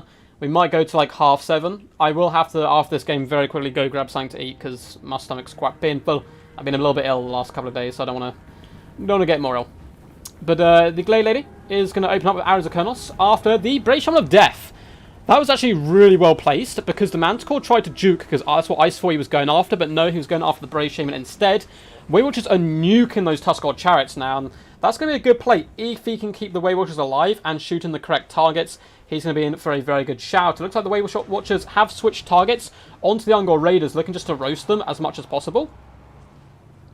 As you can see, Charax is very nimble with his micromanagement there, kind of juking shots, pulling back, not wasting a single arrow. Very good work there. Yeah, Way Watchers versus Beastmen is very interesting. Nothing can be protected against Taurox. I still slay everything. He is indeed. He's up against a tough throw here, though. Charax is dueling against them. Way Watchers are now going to start focusing down at these Centaurs. You can see some volleys laced and some launched up and over, doing some pretty good damage. They're going to have to fall back, and this is going to be the trying times for the Wood Elves, right? They're going to do a load of damage initially, of course, up against, the chariots and everything with their Way Watchers, but now can they protect them? Wild Riders are going to clatter into the side of the Ungor Spear Herds, as well as the Chaos Warhounds looking to overwhelm them. Tuskor Chariots are nearly broken at the moment. Eternal Guard need to push up here. It looks like Ice really going for those Sisters of Thorn, knowing that taking them down is huge, because you lose Shield of Thorns and the prey. They even get hit by a Spirit Leech. They do have pretty good physical resistance, though, so they can tank a lot of damage, and now the Glade Lady has popped in. The poor Bray Shaman has been pinned in place by a net, and if we can get one more volley, that is a dead Bray Shaman. There we go. Coming in, 1 wizard down, 1 to go. Tuskor Chariots are looking pretty beat up at the moment as well. Well, 1 unit is, the other is looking pretty fine. Wild Rider is going to countercharge them in with the help of the Dragon, but we do have the double Feral Manticore coming in, which is going to cause all kinds of problems here for the Wood Elves. We do have Chaos Warhounds of Poison. I think they need to circumvent this fight, get up and around, and hunt down the Ungor Spear Herds here, because we have Wild Riders to protect, but the Way Watchers looking very, very bare bones. We do have a Traitor King go down, which is a disgustingly powerful spell at the moment. It's a little bit broken, I believe, actually. I don't know if that's just because of the Air of Effect bug, but people were telling me Traitor King's kind of crazy. And the Glade Lady is fleeing now from the double Manticore, but should be able to get up in the skies, fall back to safer lines. Wild Riders do engage with Centaurs, do some good work to them, but the Chaos Warhounds have gone around the Wild Riders now, and are in to the Way Watchers, who are desperately trying to lace off some more shots into those Tuskor Chariots, doing some good work there. Looks like we are going to get an Earthblood come down on the Glade Lady, who's going in for a breath attack down along the line of the Ungors. Oh my god, the damage! The damage! Beautiful work there with the Glade Lady. The Wild Riders are slowly getting beat down, but they do manage to rampage 1 of the Feral Manticores and try to lead them astray. You can see a lot of the Eternal Guard, though, are quite far away from supporting their bros, the Way Watchers. My god, Chax has done an amazing job protecting these guys. I would have got these Way Watchers killed a long time ago. The poor man score tries to fight the Glade Lady, but just getting 360 no-scope from all sides. We are going to get another Traitorkin come down, which is really well placed there, lowering the speed as well of all these troops. That is absolutely massive play there coming in from Ice Power. Looks like Torx the Brass Bull has been stopped, but of course, as we know, Torx the Brass Bull is unstoppable, and he shrugs off the arrows like they're absolutely nothing. The Feral Manticore has rallied in the skies. Way Watchers are starting to get pretty low and beat up, though. The Glade Lady trying her best in the back lines, but Balance Power is very heavy in Torx the Brass Bull's favour. Chariots are overwhelming the Eternal Guard, and the Ungor Spearheads are just about clinging on to dear life. And it looks like the King doth reign supreme still with a yet another victory. Glade Lady is unfortunately being killed there. Very close game. Yeah, he sniped the wrong caster, I agree. If he had sniped the other caster, I think he'd have been in a better position. But very well played to Charax there, honestly. Bud, you played, if you do watch this back, I have no idea how you protected those Way Watchers so long against Beastmen. You did a really good job there. And all of them, I mean, this unit only 570 damage value, but the others 1,000 and 1,100. Great play with the Glade Lady as well with 1.3. But the Chariots were too much, man. The Chariots were too much. The Cavalry performed pretty poor as well, at least damage value-wise. Did manage to pin in a lot of Beastmen troops, however. GG, well played, says Grombrindle. Yeah, I agree, man. It was a good game. Torx the Brass Bull, only 156 damage value, but he was on his phone at the same time, of course, so you gotta give him a bit of credit where credit is due. Brave Shaman of Wild, 800 damage value. The other one at 200. 850 from Ungor Spearheads. They did rather successful there. The infantry, apart from that, and the raiders didn't do too much. Centaurs, though, were pretty key, though some of them got no value. Others got 1,000 damage value, not too shabby, just shy of 400, and they're relatively healthy in the later stages of the game. Tuskor Chariots, 640 and 412 damage value. The Warhounds, oh my god, just shy of 1.2k damage value for the Chaos Warhounds of Poison. Certainly managed to get in there and munch their way through some of the Way Watchers. Manticores still did amazing, 700 and 1.6k damage value. That is very tasty stuff. And up next we have Dacta. Alright, I know you've been itching to use them. Go ahead and shout it out. He knows they're coming. We have 2 games left. So, yep, 2 games left. So we are going to be playing with Dacta, and then whoever's after Dacta will be the last player today. Apologies again for everyone who can't make it on the list. I will give you guys a heads up, like I normally do with my King of the Hills, for next time to try and get you in. So we've managed to get through quite a few decent amount of games so far. So let's double check who we have left on the list. Again, I really apologise to everyone who's been waiting to play, but we did say we'd go for 3 hours, and we've been going, I believe, for 3 hours now. So we're going to go the little extra mark. I know if, yeah, so apologies to Stormrunner, Nerondon, Potato Sauce, Dr. Jellyfish, Bilbo, and Pajatron. Unless, I mean, I don't know if 4Poland's still here and still able to play. If he's not, then of course Stormrunner will move up and so on and so on. But it is most likely that Dacta and 4Poland will be the last warriors today. We've managed to get through 8 games though, which is pretty good. Pretty good stuff so far. Let's pop that up to 8. Boop. But he will have to go all the way to 10 if he wants to be the undefeatable king. So, Ice Power goes Dark Elves. He's gone Dark Elves. Bans Bretonia and Wood Elves. 2 solid bans, in my opinion. Can you put some boss music for Dacta? I can try some. What am I going to eat? Spaghetti bolognese, Sebastian. I might grab something very quickly now, like a yogurt. Yeah, while these guys pick their builds.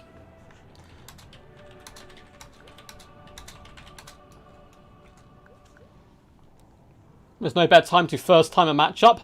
Is bringing Beastmen. Interesting. So we're going to have Beastmen versus Dark Elves.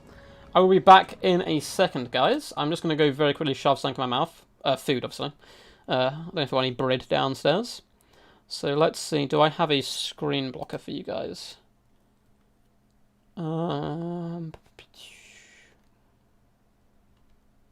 That should be the screen blocker. There. Cool. Cool. So we'll be back in 5 minutes, guys. Just 2 minutes. I will leave someone in chat in charge. Ducks actually do eat spaghetti.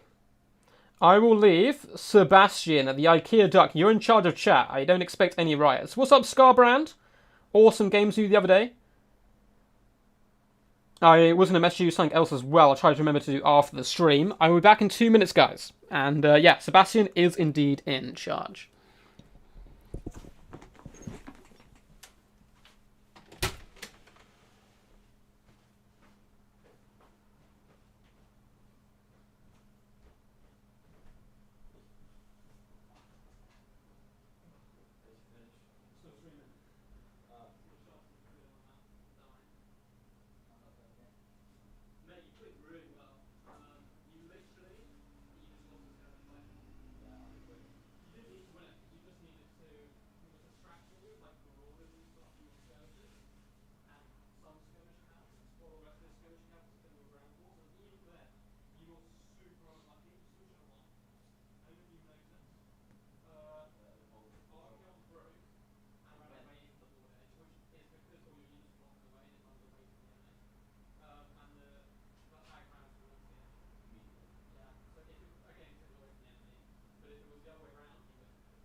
Quack, quack. Quack, quack, I'm back. Ooh.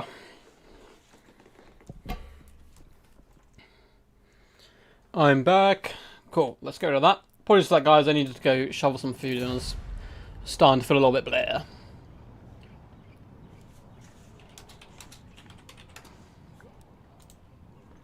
I'm back. Apologies, guys. I just went and shoved the yogurt in my face, basically.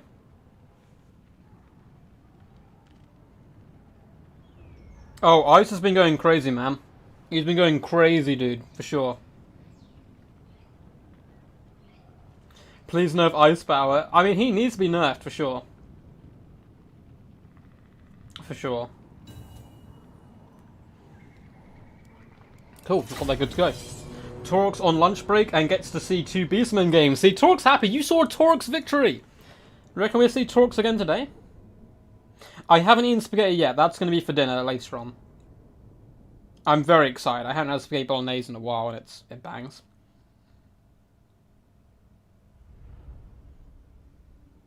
Hey man, what's up, Wertez? How are you today, champion?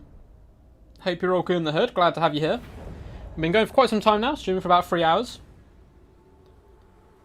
Ooh, nice little stretch. And we got a little bit longer to go, yeah. So probably going to be doing 2 more games. I need to find out if Poland's still down to play. If he is, he'll be the last one. If not, Stormrunner will take his place. And the next time we do a King of the Hill, which will most likely be next week, Those who missed out, which would be from Stormrunner kind of downwards on the list, I will offer them a place first. Well, I'll give them like a 30 minutes head start, basically, if they do want to sign in. So hopefully they don't get to miss out too much. This was meant to be a 6-hour stream because I had problems before where people hadn't been able to play. Like I said earlier on, unfortunately, I was in A&E, like the majority of about half last night. So I'm a bit blare and a little bit dead. All good though, nothing to worry about. But yeah, so cool. Let's hop into the build. So I'm getting distracted the longer we go into the stream. So for the Dark Elves, we have double Knight Assassin here in the front. We have a load of Bleak Swords as well. So cheap and rather uncheerful, as their name would suggest, Bleak Swords and Dread Spears. We do have some Witch Elves in that central pocket, Dark Riders dotted throughout the back line. Of course, double Scourge Runner, double Manticore and Marathi, the Ice Power Classical. Marathi coming in with the simple Soul Sealer.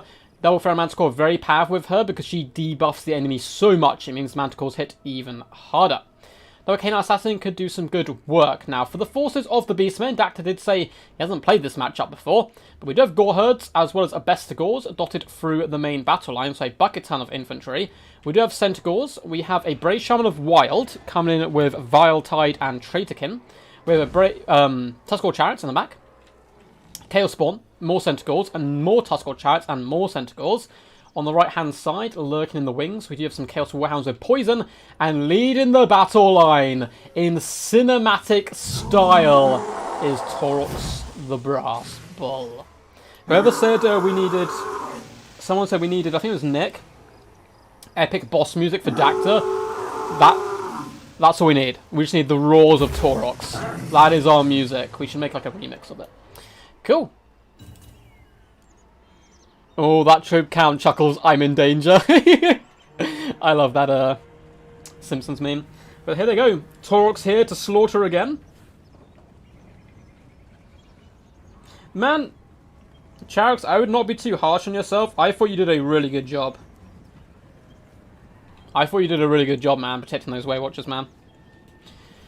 Good stuffs. So the Canine Assassins are going to push up, trying to poke down Taurox. They know they can't duel him in a fair fight, so they're going to have to try to use their crossbows at range, of course. Gore Herds are going to be driving forward. The Scourge Runner Chariots are going to be a big problem. They can counter Tuskor Chariots rather effectively, and the Chaos Spawn, and they can shoot Taurox whilst running away. But the Beastmen Onslaught is going to be quite nice. They're very comfy. You're going to be able to kill all the infantry, you would think. The Marathi Manticore Air Force, though, could be a little bit challenging. Scourge Runner Chariots are now starting to focus down the Tuskors where possible. Looks like they've missed for the most part. Bestigors as well are being hunted down and targeted, but there is more Bestigors yet to come. Plus the Chariots should be enough to kill a lot of the infantry regardless.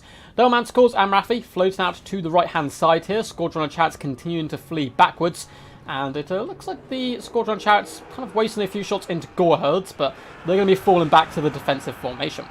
You can see Bestigors down to about half HP already. Chaos Warhounds of Poison have actually caught some Bleak Swords there and poisoned them, allowing the Gore Herds to cleave them asunder with beautiful work here. Just look at them go. Really getting down and dirty with it. Bestigors, supported by Tuskor Chariots, are annihilating Bleak Swords. You can see they push all the way through the front line and then start to beat back some Canine Assassins. And we're getting a fat, juicy Traitorkin going down, catching the Scourge Runners as well as the Witch Elves and the Dread Spears. More Beastmen are starting to overload that left flank. You can see the Dark Elves kind of crumbling quite a bit. We do have a very lovely Web of Shadows and Assassin's Trophies. Web of Shadows is right now super disgusting. Viletide does manage to catch the Dread Spears, but all these units which bumped up, that Assassin is going to have got some disgusting value, I can pretty much guarantee. I don't know which one did it, but yeah, Web of Shadows is super powerful right now. Taurox the Brass Bull does have Assassin's Trophy popped on him, but likewise the Brass Body. We get the second Web of Shadows out of the gate. Oof, that's really rough there. I'll have to look into that for future tournament stuff on how to counter that, but air effect hopefully will be fixed before then.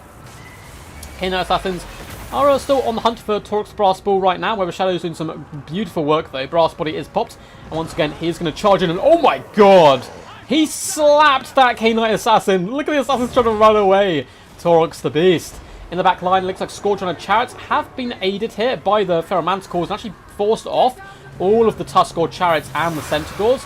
We are going to be getting a fat Soul Sealer come down, and Taurox runs headlong into it. just trying to hunt down the enemy. And the Beastmen looked really promising early on. It started to run a tiny bit out of steam. Squadron of Chariots have now got relative safety on either flank, and they can just fire in with absolute immunity to try to drag down Taurox, who's currently trying to duel double Manticore, and I want to grab both their heads and butt them together is his best bet here.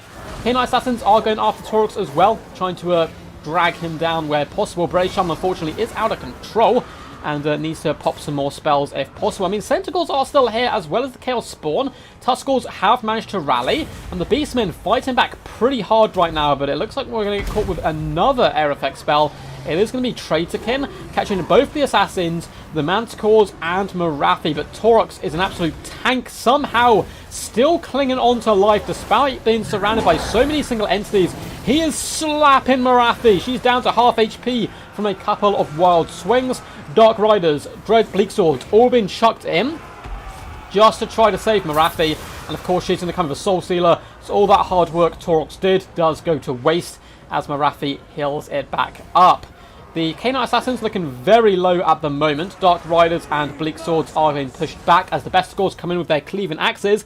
Beastmen have formed a bit of a wrecking ball here in the centre. We still have the Squadron of Chariots, but it's such a close game still. The Squadron is running relatively low on ammo at the moment. A lot of the Dark Elf forces have actually been dispatched and dealt with. We do have Dark Riders coming back. Likewise, we have Gore Herds and Tuskor Chariots. Very close game still. I think this could come down to a bit of skirmish, trying to kill Taurox the Brass Bull. K9 Assassin, you kind of want to go after him and finish him off, but likewise, reunifying all the forces is probably more important. And Tuskor Chariots are now simply going to constantly ramrod the Dread Spears. Gore Herds as well, trying to go over here and support, chase down Squad Runners, waste ammunition, all that good stuff. The Brave Shaman is barely clinging onto life. We have only 2 volleys left from the Squad Runners, who have been caught here by the Chaos Spawn. Luckily for the Beastmen, the shots go into them. We need this magic to stay online if the Beastmen are to be victorious. Although it looks like they're about to engage with some enemies. No, they kind of pulled back at the moment.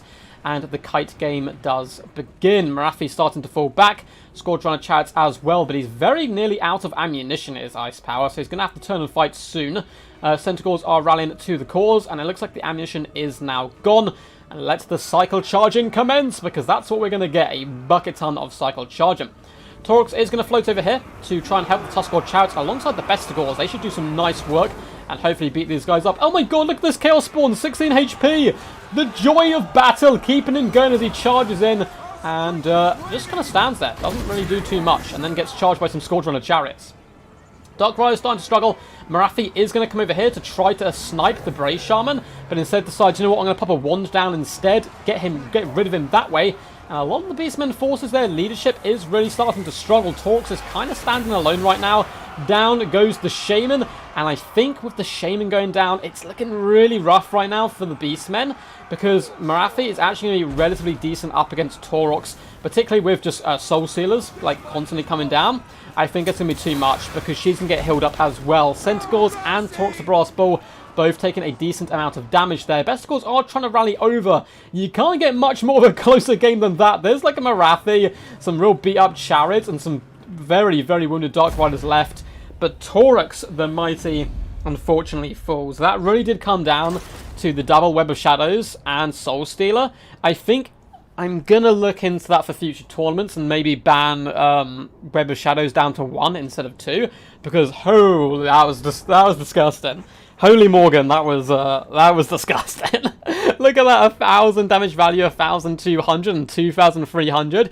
They just won the game solo. I'd be pretty surprised if anything else did that amazing.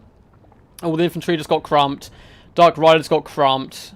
700 damage value is not bad. Squadrons did good though as well. They're a nice inclusion. 1,000 and 1,300 damage value. Manticores, 700 is not bad. The other Manticore though, only 325. Good job by Dacta though. He was coming into this, I believe he said, for the first time trying Beastmen into Dark Elves. And I think he's certainly onto something with Taurox. He performed really well. 2,234 damage value is very scary stuff. The Brave Shaman as well, 1,492, not shabby whatsoever. May have been worth going with 2 casters, just because, you know, Morathi's going to try and snipe you.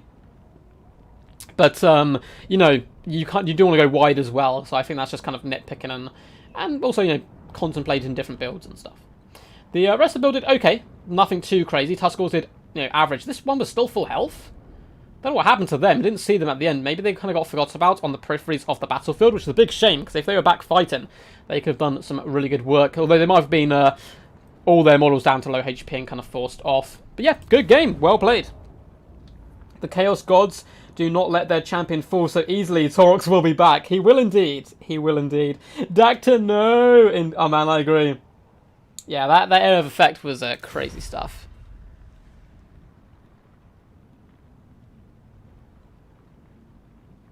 Did you have something else left?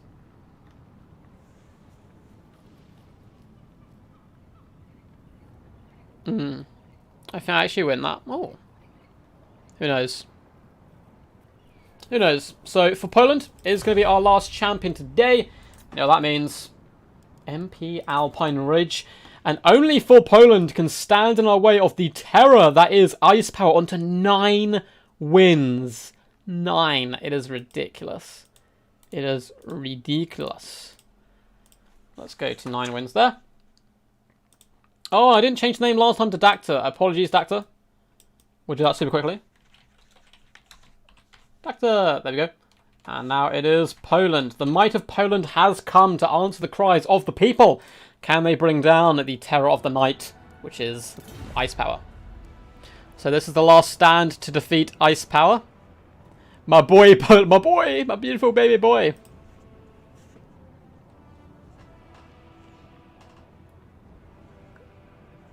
You think you win that instead of army losses? I don't know if Marathi just kills Torox there. Did you have, Dacta, did you have 3 chariots just off to the corner somewhere? Tell your roommate hello from IKEA Duck and enjoy your meal. I will do. I will let him know when we go through. Yeah, for those who don't know, my housemate is Logic, like the YouTuber. Yeah, and she also debuffs Torox. I don't know. I don't know. It would have been a lot closer. I was a little surprised Dacta army losses kicked in that early. If you had a load of chariots left, maybe. Yeah, if she has to fight, if the Bestigors held, the problem is they might have broken from cycle charge and from cavalry and stuff. But yeah, I think if your forces hold, then yeah, for sure they've got a fantastic chance of winning. It was a good game though, particularly because you said you hadn't played Beastmen into Dark Elves before. Yeah, Torox is very hard to cover his buff. I agree. Hope you guys have been enjoying the stream though. If you have been, make sure to leave a thumbs up. Make sure to subscribe as well for glorious Total War action. And for the last time, for those who don't know who have joined late, we are celebrating. It is a celebration stream, as it's been a really cool turn of events. So I've actually been able to cut some of my work hours and go kind of part-time YouTube because of you guys. Because of you guys like constantly supporting. We've been able to grow the channel, and it's continuing to grow. We're up to over 6,000 subscribers now. It's super cool. We're probably going to do a bigger stream to celebrate next week as well, when I'm just feeling a little bit better. And yeah, it's been really cool. It's been cool. I've been enjoying it. Logic did great job with community leagues, I presume. Yeah, Logic had a load of leagues for like newer players coming in, called the Shortbeard League. It's a good place to try out against players of equal skill. He's looking at doing other leagues as well, I think, for more experienced players. And maybe you go up and down the leagues.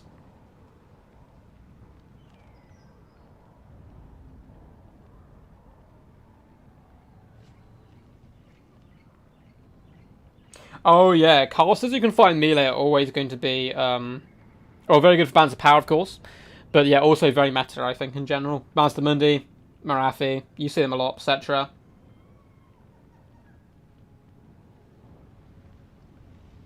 Yeah, Malagor, Marathi, Wurzag, they can all be pretty solid. Yeah, Beastmen are for sure the most OP on Bands of Power. I'm not sure that is. I'm not sure what that is, like with the Beastmen, but they definitely, every battle I start, Beastmen start with a bigger bounce power. Oh, Ice Hag and Vampire counts, banning Wood Elves and High Elves for Poland. Oh, Poland, I have the most disgusting vomit-inducing Lizardman build for you. I did a video on it. I hope you've seen. It's disgusting. It's really hard for Vampire counts to beat. What's up, Andre? Or Andre?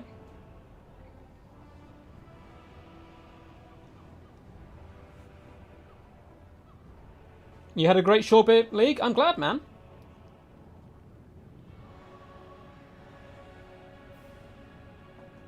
I'm glad you enjoyed the Shortbeard League. So, for Poland, the last hopes of the people. Once again, apologies to Stormrunner, Mirandon, Potato Sauce. I think Jellyfish had a bow out anyway. Bilbo and Pajatron and Elvis. We will try to get you guys in the next time. I basically will just message 30 minutes in advance in the King of the Hill queue. And if you guys pop in, you get to go first. You kind of get like a 30-minute head start, basically. Poland go, VC! No! No, don't you dare, Jeremy. Don't put thoughts in his mind. Please put... No! No! What are you all doing? Oh, if we get a VC mirror, I'm going to go cry in the corner somewhere. Oh, Dacta. Dacta. It's a game up against Lunacy, who's like a vampire count main in a tournament. I'll find it and send it to you, bud. It should be called something like the Pale Death or something. It's the one matchup I actually kind of used Pale Death in, and it works so well. The audience demands the VC mirror. The Sons of the Mountain clear all the grudges. What's the Discord for the Shortbeard League? I believe the Shortbeard League has finished at the moment, but will be starting again soon. It is Logix. If you join my Discord and go to Community Resources, you should be able to find it. If not, PM Logic. He's in my Discord, so he's easy to find because he's a DBD clan member. So he's got like a highlighted bit on the right-hand side. It's not Lizman Kite, my one. It's a box, which is normally not, like, you Vampire Camp players kind of figured out the box, but it's a new type of box.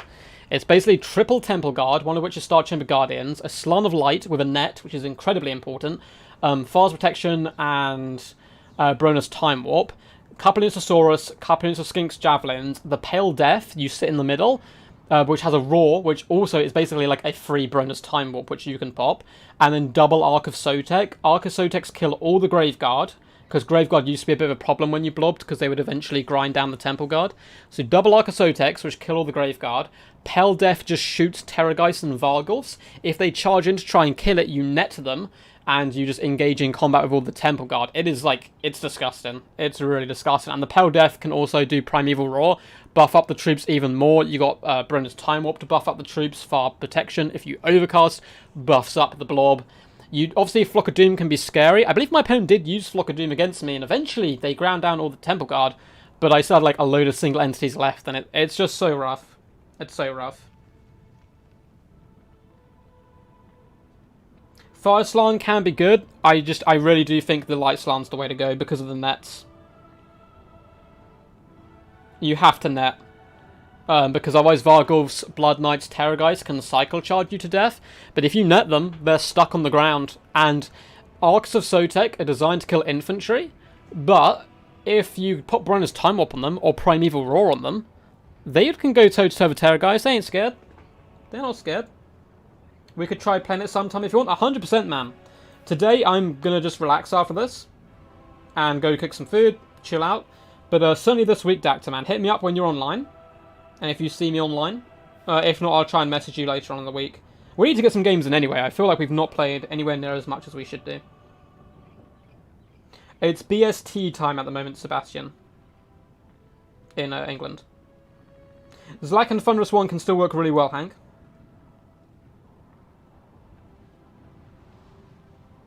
Yeah, that's a good point. Bonus Time Warp works really well with Lizman. Yeah, it synergizes well with them as a faction.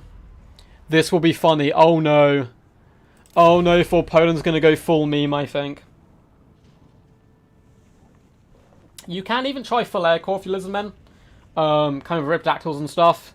And Tic-Tac-Toe if you want and try to snipe out the enemy lord. But a good Vampire Camp player will normally be able to get them down on the ground near Blood Knights and other such units. How do you deal with the zombies? The Arc of Sotex. Their ability, man. It's so good. You just clear all the Graveguard, you kill all the zombies. Yeah, the Temple Guard will have to fight them for a while, but they clear them surprisingly fast with their little ability. Plus also, you've got a banishment, right? If you really need to clear out some chaff. Which again, the net works so well with. Nets and Lizardmen just go well together, I think, because they're quite hard-hitting faction. I will start playing more on streams when I get a better PC. I'll be happy to have you, man. Happy to have you involved.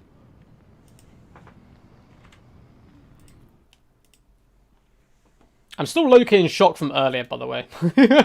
From Cat Morgan becoming a king of a god of all ducks. I'm like trying to get over it. Nakai, Croak, Shredder, Sacred Croxer, and Quattle, full meme build. Sacred Croxer got... If you're gonna bring them in a matchup, the Vampire Count one is not a bad matchup to bring them in. Because they can like kill cavalry, and they got magic damage, which can be quite nice and niche there. And yeah, they do good work. They're not amazing, but if you're going to bring them, this matchup would not be the worst.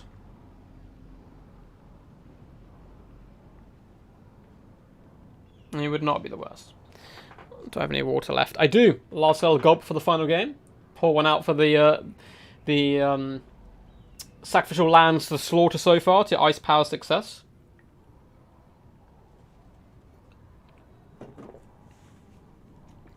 That is the good stuff. Let's double check Discord. Looks like we got no problems. Both these guys contemplating and trying to figure out what they're going to do. Quattles, I don't think will be very good in this matchup. Because hiding stuff's basically pointless against vampire counts. And you're going to lose the air game. But you maybe could bring one Quattle. I mean, Chain Lightning. You get lesser Chain Lightning and Thunderbolt on units could be quite useful. I've been having so much fun with the giant flying bucks. They do, like, a lot of work. When they first came out, I thought they were going to be, like, super kind of gimmicky and then kind of run out after that a little bit. And people are going to, like, use them for a little while and think, oh, they're a fun unit, but the gimmick's going to get old and then we're not going to bring them. But I actually think Quattle's a pretty solid unit throughout. Because I don't want to ruin streams. Oh, no worries, man. Yeah, if you got a bit of a potato PC at the moment, yeah, sometimes obviously you don't want to like lag out the stream and stuff. But I mean, if you're still playing multiplayer and you have battles, you can send them in to me, man. That's completely fine. Because the replays will be out at like full quality, obviously. Because fun fact, when you send a replay to someone, you don't actually send them the replay. It's not like a game's capture device has captured the replay. It does all the coding of what exactly happened, and then it just enters that code in, and the battle happens again, but it's in the exact same way it happened the first time. And that's why when patches change or DLCs come out, because stats have changed and a lot of attributes and hidden attributes and stuff go up and down, that's why a lot of replays break, because the game can't physically do what it wanted to do before, you know.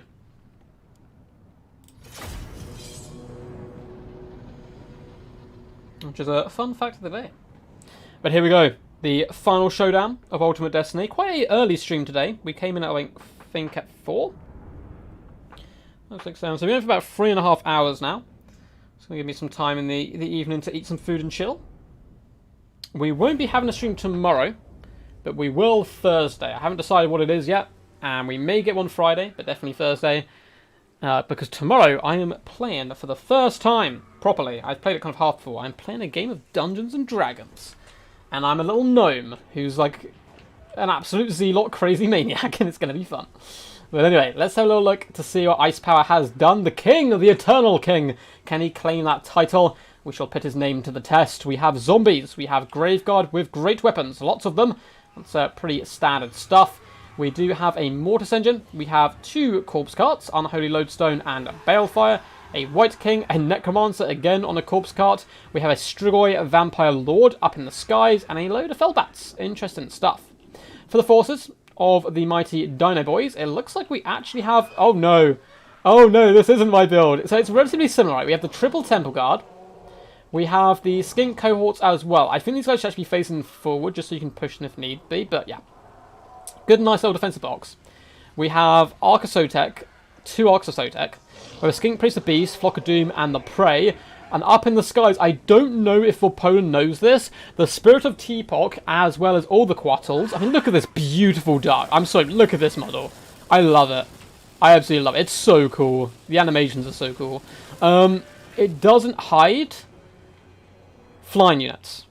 So, for example, you can't stack 2 Quattles and have them hide each other. So, these guys can all be seen, the Colossal Hunters and Tic-Tac-Toe. Everyone knows exactly where they are the whole time. I've seen someone else make this mistake. These guys are all visible right now. And they're going to have their work cut out. There's a Strigoi Vampire Lord in the skies. Here's the good old Invocation of the Heck. Dun, dun, dun. Do we have anything else crazy? Any more spells? Just more Raised Deads? Cool, it's going to be some fun stuff. There's a lot of Fellbats in the sky. Yeah, I don't know if he knows these guys aren't hidden. But, I mean, look at them. Look at the majestic... Oh, it's going to be a little neck scratch. Let him know he's all cool. Yes, yes. D&D, very fun. Yeah, I'm very excited. I haven't played properly before. I've kind of played, like once. But I'm doing that, and then a friend of mine, like childhood friend of mine, is actually organising one for hopefully the end of the month. We're actually going to go around his house and play it live. The one I'm doing tomorrow is like done on Discord and stuff, which won't be quite the same, but it'd be good fun. It'd be very good fun.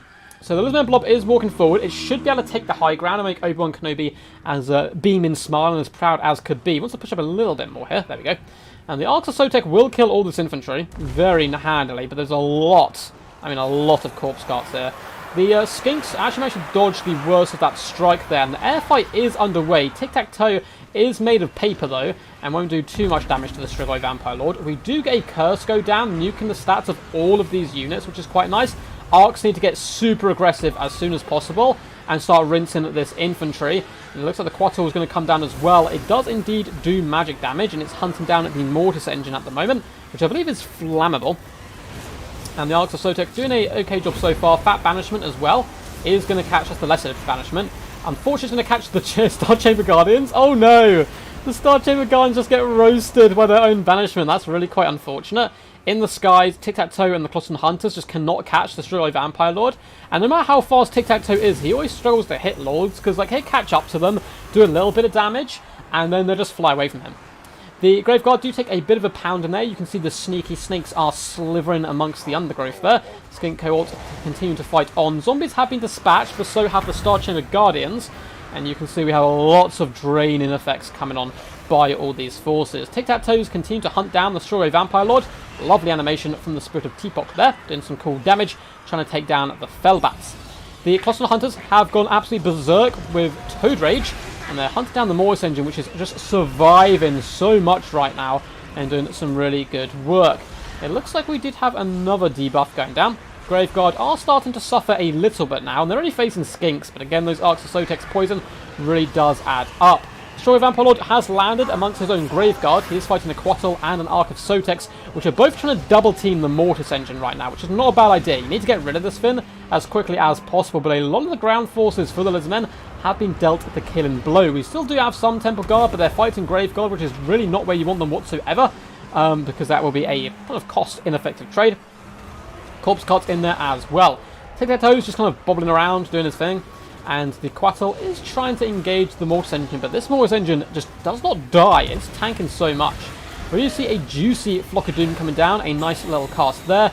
Lovely Breath Attack does try to catch, I believe that was the Arc of Sotek I went for. Spirit of Teapot up to 52 kills so far. And I'd love to see a little Urion's Thunderbolt come down here. Oh no, he's got Shield of Thorns, I believe, instead. Yeah, Shield of Thorns. I generally think the basic Quattl has better bound abilities than the Spirit of Teapot, but the Spirit of Teapot definitely looks cooler with its colour scheme there. And it's going toe-to-toe with the Strigoi Vampire Lord at the moment. More sneaky stakes have gone down, clearing out a lot of the infantry on this right-hand side. Arc of Sotek up to 25 kills now. The unfortunate poor little Spirit of Teapot is currently dueling a far deadlier opponent, the Strigoi Vampire Lord, who's also getting healed up. Tic-Tac-Toe's going in for the kill, but honestly, he hits really weak. The Arc of Sotek coming in will help support Haver. Lovely little surround on this side. Graveguard have surrounded the remaining Temple Guard, who are doing a good job pulling apart the Corpse Cart, but they themselves are getting dealt with here. And the Spirit of Teapot is going after that Lord where possible. Arc of Sotek does have Shield of Thorns currently popped on it. That Mortis engine has just survived everything. It's barely been touched, and it's got over 1,700 damage value. The Strigoi Vampire Lord is actually having to run away a little bit.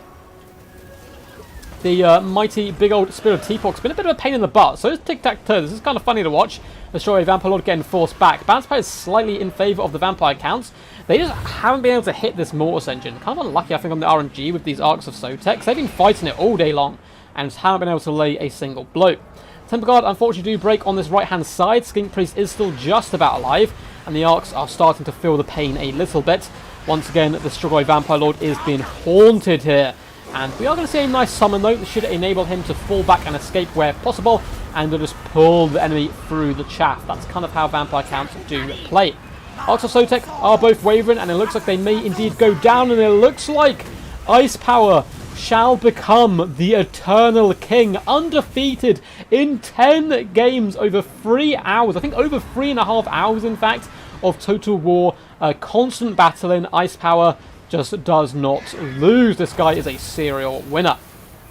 Some last snakes going down here in a glorious last... I love the fact they've added the snakes in. Look at these little animations as they kind of squirm around. But the Arcs have been dealt with. Tic-Tac-Toe is going to fight to the death. Really trying to snipe out the Strigoi Vampire Lord, but there is no way. There's no way back in for this, I don't think. The Spirit Teapot's just too low down. Tic-Tac-Toe can't carry a game on his back. I mean, maybe if the Arcs rally and the Strigoi Vampire Lord dies here, but the Spirit Teapot is really struggling quite hard now. Just 6 leadership, takes a big hit once more. Now Vampire Lord did get to his healing cap, but it doesn't matter as long as you survive. Well played, Vampire counts coming through. No, yeah, nothing to kill the Mortis, and that's why I like the Pale Death, because it can shoot the Mortis with an anti-large range and do a load of damage. But I think Full Poem's going a little bit more memey, bringing a relatively competitive build. But on top of that, you know, Tic-Tac-Toe, the Spirit of Teapot, and other such units. But very well played to both these champs. Massive shout out to Ice Power for being this week's just 10-0. 10-0. It's ridiculous. It was insane. Tic-Tac-Toe, we believe in you.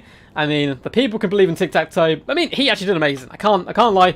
I normally poop on Tic-Tac-Toe a little bit, but he did get 2,213 damage value, easily paying for himself, doing some really good work. So, Tic-Tac-Toe, you know, he certainly has his place.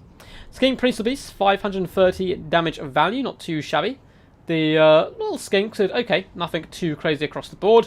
The Temple God, I mean, 1,000 damage value, 408, 326 just did not pay for themselves. One of them got isolated on their own, and you just can't have these guys fighting Grave God without Arcs of Sotek support. 579 damage value from the Cosson Hunters there, doing some good work. The Arcs of Sotek, 1.3 damage value, the other one 834, so one paying for itself, the other not. The Spirit of Teapot, though, actually performed really well. 3,000 damage value, I love to see it in action. The Strigoi Vampire Lord basically just took a pounding for the team. He just got hunted down and took an insane amount of damage. And that's my one problem with going with an Air Force against Vampire counts, is their Lord's just going to run away. And yeah, you can catch him and hit him now and again, but they continue to fly away, continue to kite, and you've invested a lot in the air, you'll tend to lose the ground fight. The Necromancers and the White King said okay, 600 damage value, 445. Of course, the zombies are simply here to tar pit and die. Graveguard performed amazing. They really got on top of good targets, good micromanagement by Ice Power. 970, 1,100, 500, and 997 damage value. Corpse Carts obviously just did what Corpse Carts do, but the Mortis engine was probably the MVP. 2,241 damage value, over 12k damage dealt. It really did bring the pain to the enemy. GG, well played. That was indeed the last game. You are the Eternal. The Eternal King. Well played, champ. Great run. Thank God I'm going to go... Yeah, he must be knackered by this point as well. Super Ice Stream. Oh man, Ice played so well. Ice played so good. So, let's quickly update the scoreboard. And then we've got a hunt to do, guys. We have a hunt. Oh my God, look, it doesn't even fit in the duck. The 10 doesn't even fit in the duck. You can just see the 1 and there's like a little 0 there. A little 0. Well played to the guys, though. See you soon. It's so funny that it could have gone so different because that first game was so close. But Ice's reign, it got off the rocky start, but man, did he solidify it. Coming in with some insane games. Very well played. Massive shout out to everyone who did play today. So we had, let's go through the list. Logic, Ice Power, Grombrindle, Ninja, the Emperor, the Phoenix King, Natwig, Complex Slayer, Charix, Dacta, and for Poland. And once again, Stormrunner, Lerondon, Potato Sauce, Dr. Jellyfish, Bilbo, and Pajatron. I will be messaging you guys just ahead of the next King of the Hill in the King of the Hill subsection on my Discord to give you guys a little bit of advance heads up to play in the next one, because unfortunately you couldn't play it today. Hope you guys enjoyed this one. If you did, make sure to smash that thumbs up button before you go. Subscribe for all that glorious stuff. And yeah, I'm going to quickly find someone for you guys to raid.